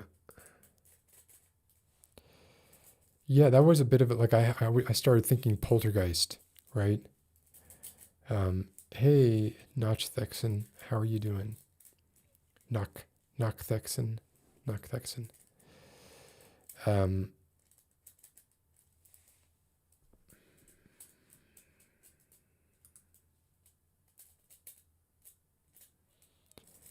Maybe. I guess I feel like if that's the case, like if anything is the case where there wasn't some truth to, I guess I prefer to believe, like myself, right? Just me, that there's a little bit of truth in what he's saying, that he's deceiving himself in smaller ways, that are still extremely significant, but not so much so that he wasn't still, it seems to me like the trauma that probably caused the last link in his chain to break was when he killed his daughter. And everything from that point on is suspect.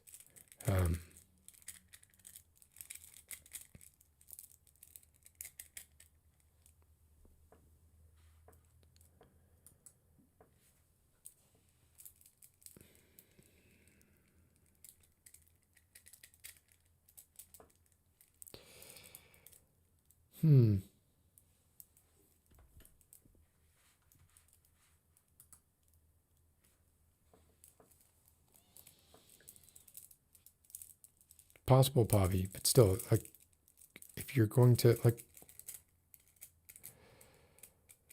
but it even said like he was going to just take her to the restaurant. Like his plan was to take her to the restaurant. I don't know. I think I'm with Sean here. I do not mean this to be like boys against girls. But I feel like he probably killed her in that first apartment, wherever that first apartment was, if they were still even in the first apartment, which it seems like they were.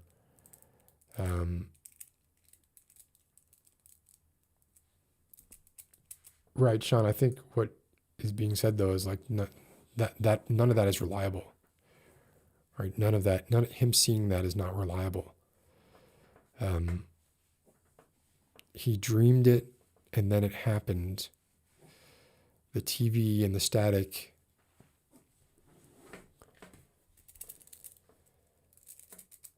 I don't know.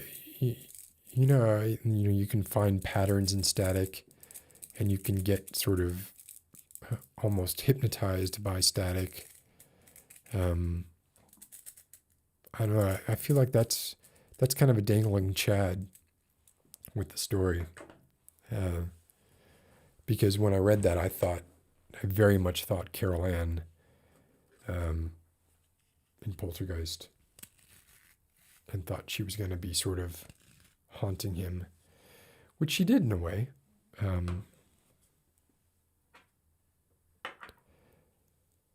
But regardless, so while since becoming a parent,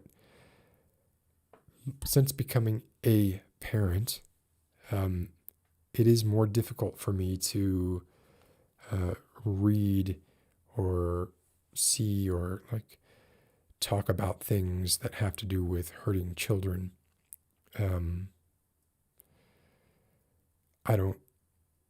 I tend not to care very much about adults. Sorry. But when it comes to kids, I am Lady Nerevar, thank you for coming by.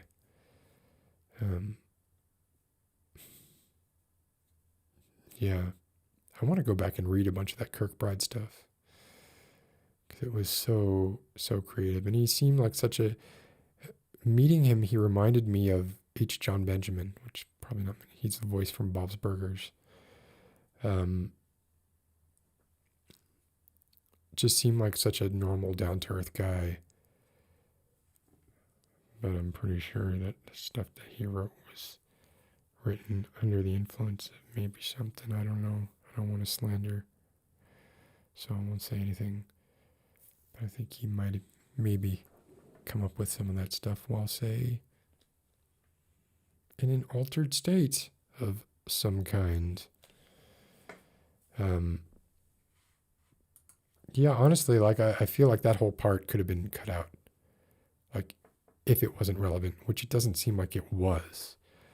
It was kind of a red herring. And because I don't know when that was written, but recent.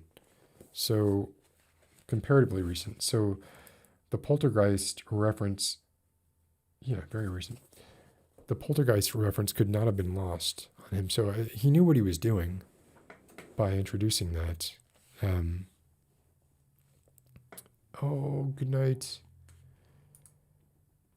Kuchi Zikona, 1996. Hope that you have a pleasant evening.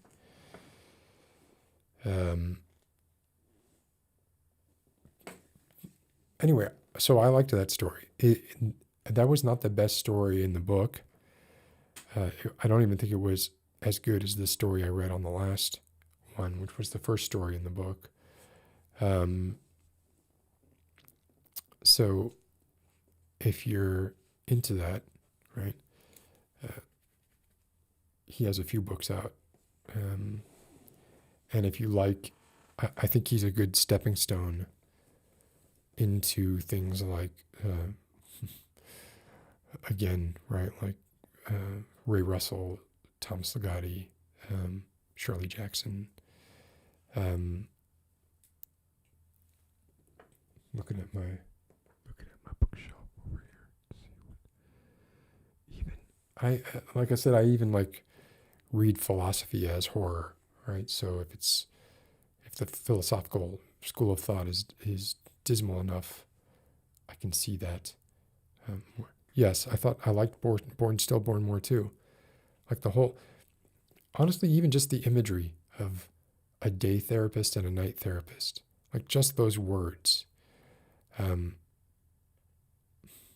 which Thomas Ligotti did with the town manager, a very similar kind of thing.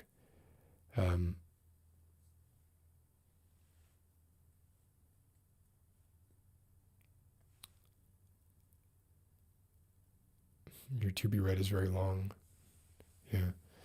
Well, one thing about this is like the individual stories are rarely more than 10 or 20 pages long.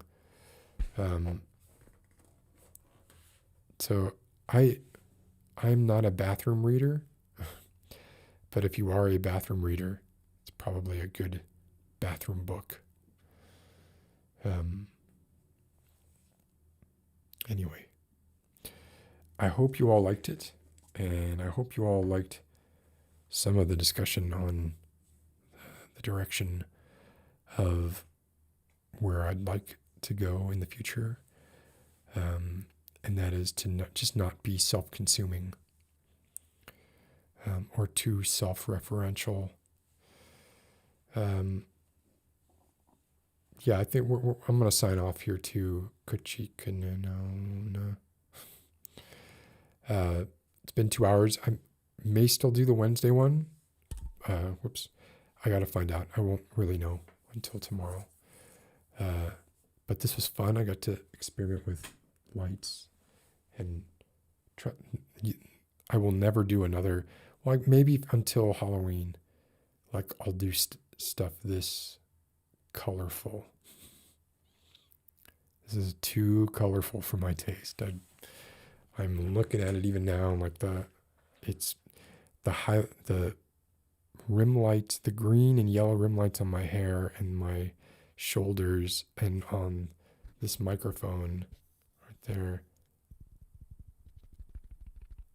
Ooh.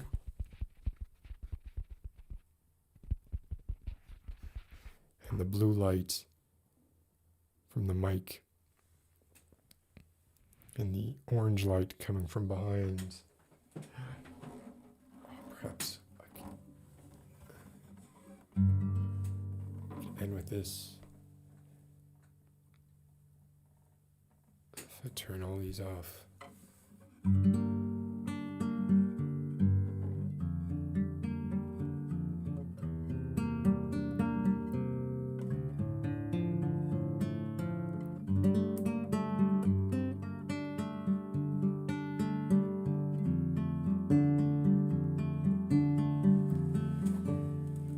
I've been trying to come up with something themey. If you are on my Instagram, you've already heard this. If you're not on my Instagram, why aren't you on my Instagram? Go check it out. Oh, and if you're watching this and you're not subscribed, boop. Slam that subscribe button. Slam those like buttons. Whatever. So I had this melody stuck in my head, which was just...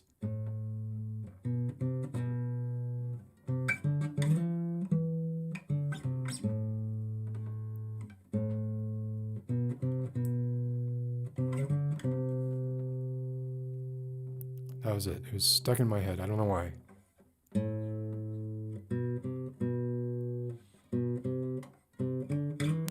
Oops. No, I'm not playing right.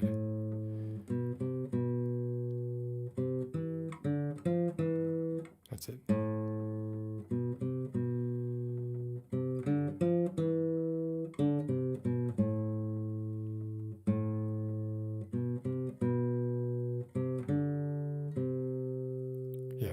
Was that. So I just had that, and I had it as strings, like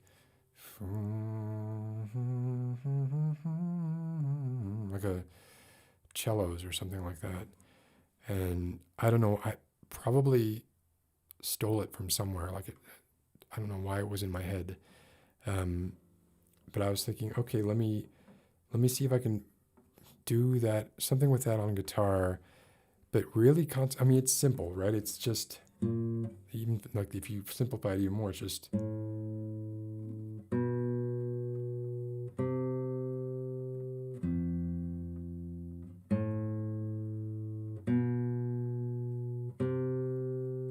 That's the whole phrase, right?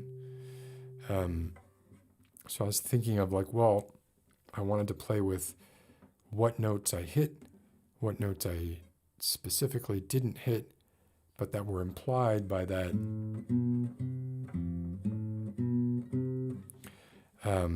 And try and do something with that. And where I landed was something like, now I'm probably not going to be able to play, especially live, like I'm going to mess it up, but...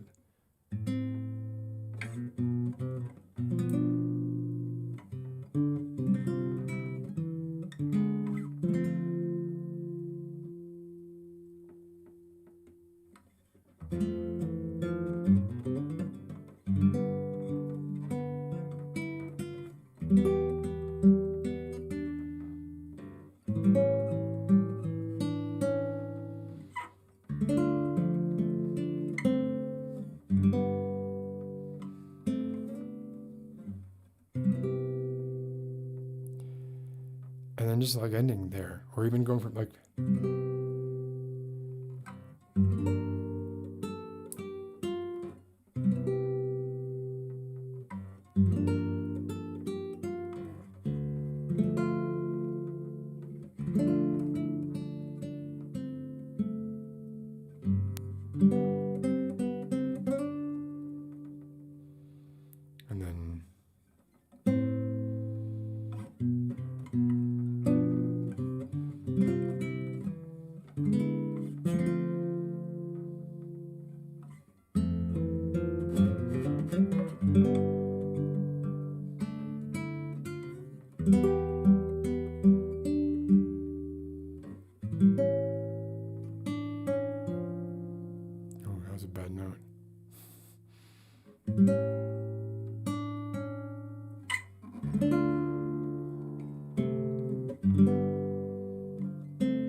Anyway,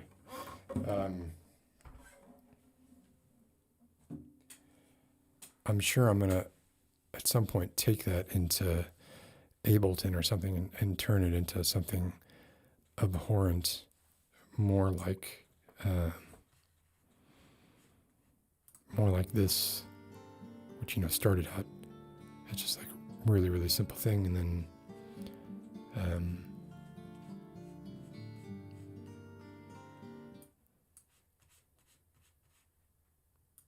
oh, Jesus, don't say this. I've never seen La La Land, so if I was influenced by La La Land,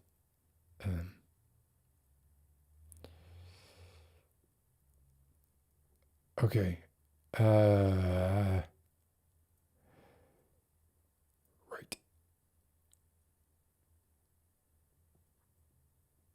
Colorful Dreams, you're tone deaf. I didn't know that. Bye, Levy. Oh, that's a super awesome compliment. Have I considered The Shining? I don't know what you mean.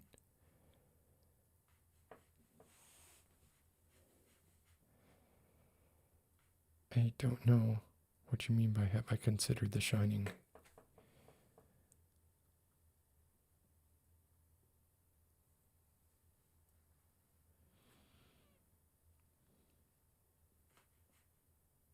What? There's something going on here. Oh, I do this all the time. I'm a major movie crier.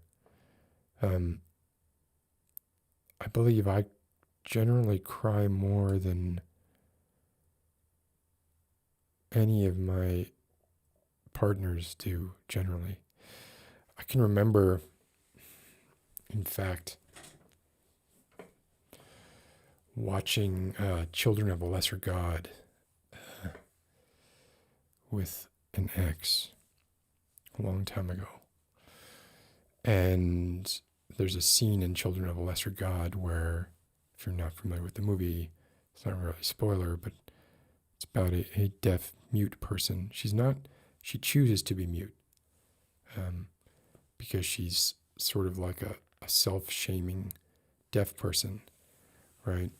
She doesn't like the way deaf people sound when they speak, so she chooses not to speak. And there's a point near the end where her teacher, come lover, is encouraging her to speak and like really like being like they're fighting, and he's like, speak, damn it, speak. And she does, and it's just this really heartbreaking moment. Just it kills me. Like even just thinking about it kills me. And she's just like saying, "Is this what you want? Right? Is this what you want to hear? This, she's so ashamed of like the way she can't enunciate, right? Because she's deaf, and it kills me every time I see it. And I remember my partner laughed. And at that moment, I was like, "Oh, this isn't gonna work out."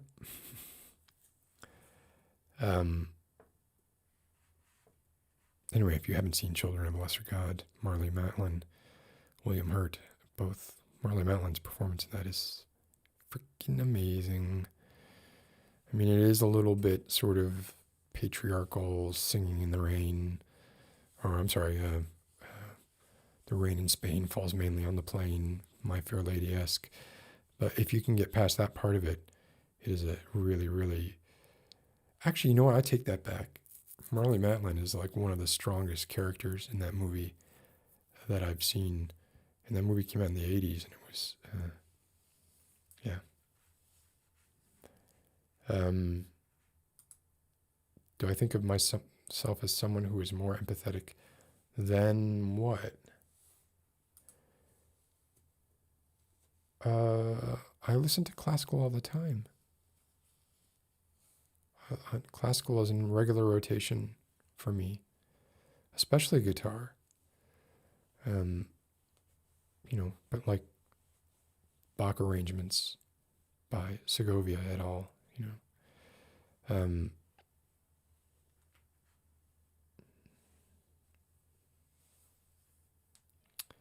But yeah, I love. I love the fact that I can be moved by words, and it's true. Like it's more difficult for me to be moved by words on a page when you have like that sort of visceral, and even more so like in plays. I freaking love plays. I would go to play. It's one of the things I miss is going to plays. Like even a bad play, like the immediacy of having that right in your face is just I'm the kind of person who, when I first saw, and this is true, when I first saw Cirque du Soleil, I immediately bought the CD because I was like, that moved me so much. And of course, out of context, music was kind of crap, but in the moment it was something else. So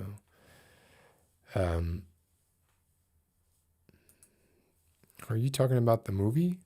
Was the book different?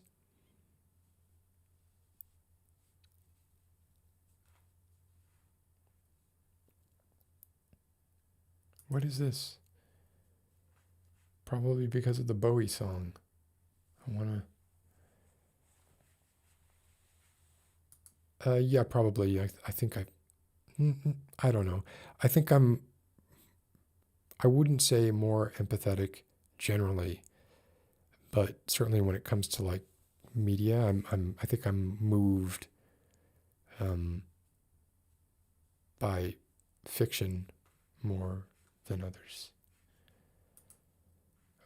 Yeah, I think Jojo Rabbit wasn't it based on a book? Pretty sure it was.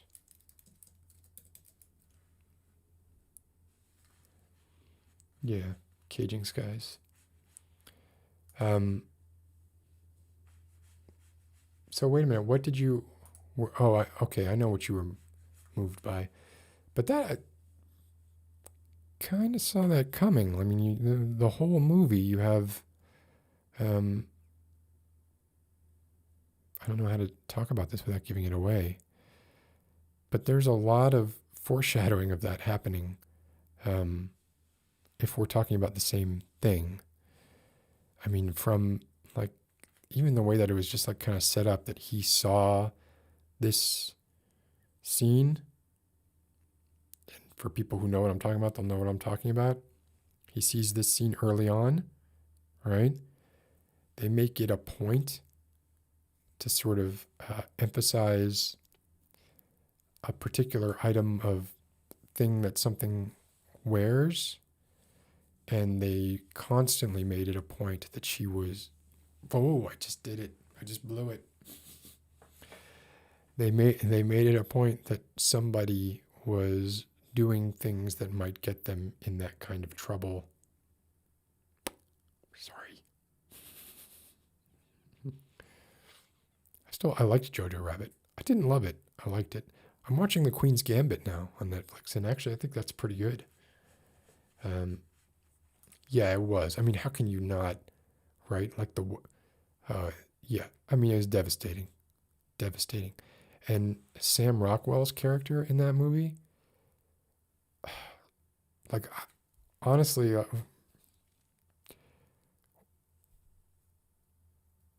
what Sam Rockwell did got me more. Yeah.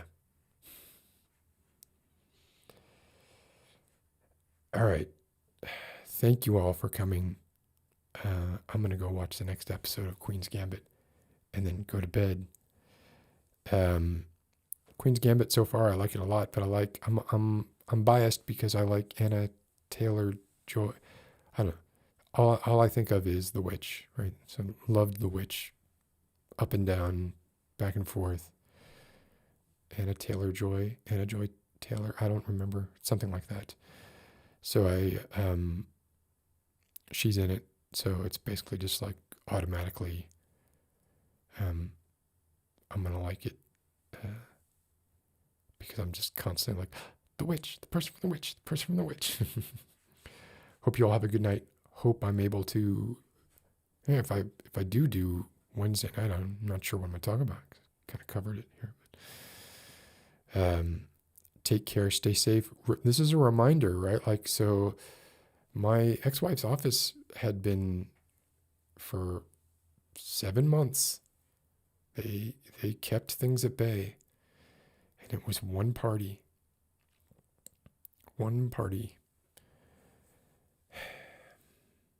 Yep. So got to be careful. Stay careful. Stay vigilant. Don't let your guard down. Right.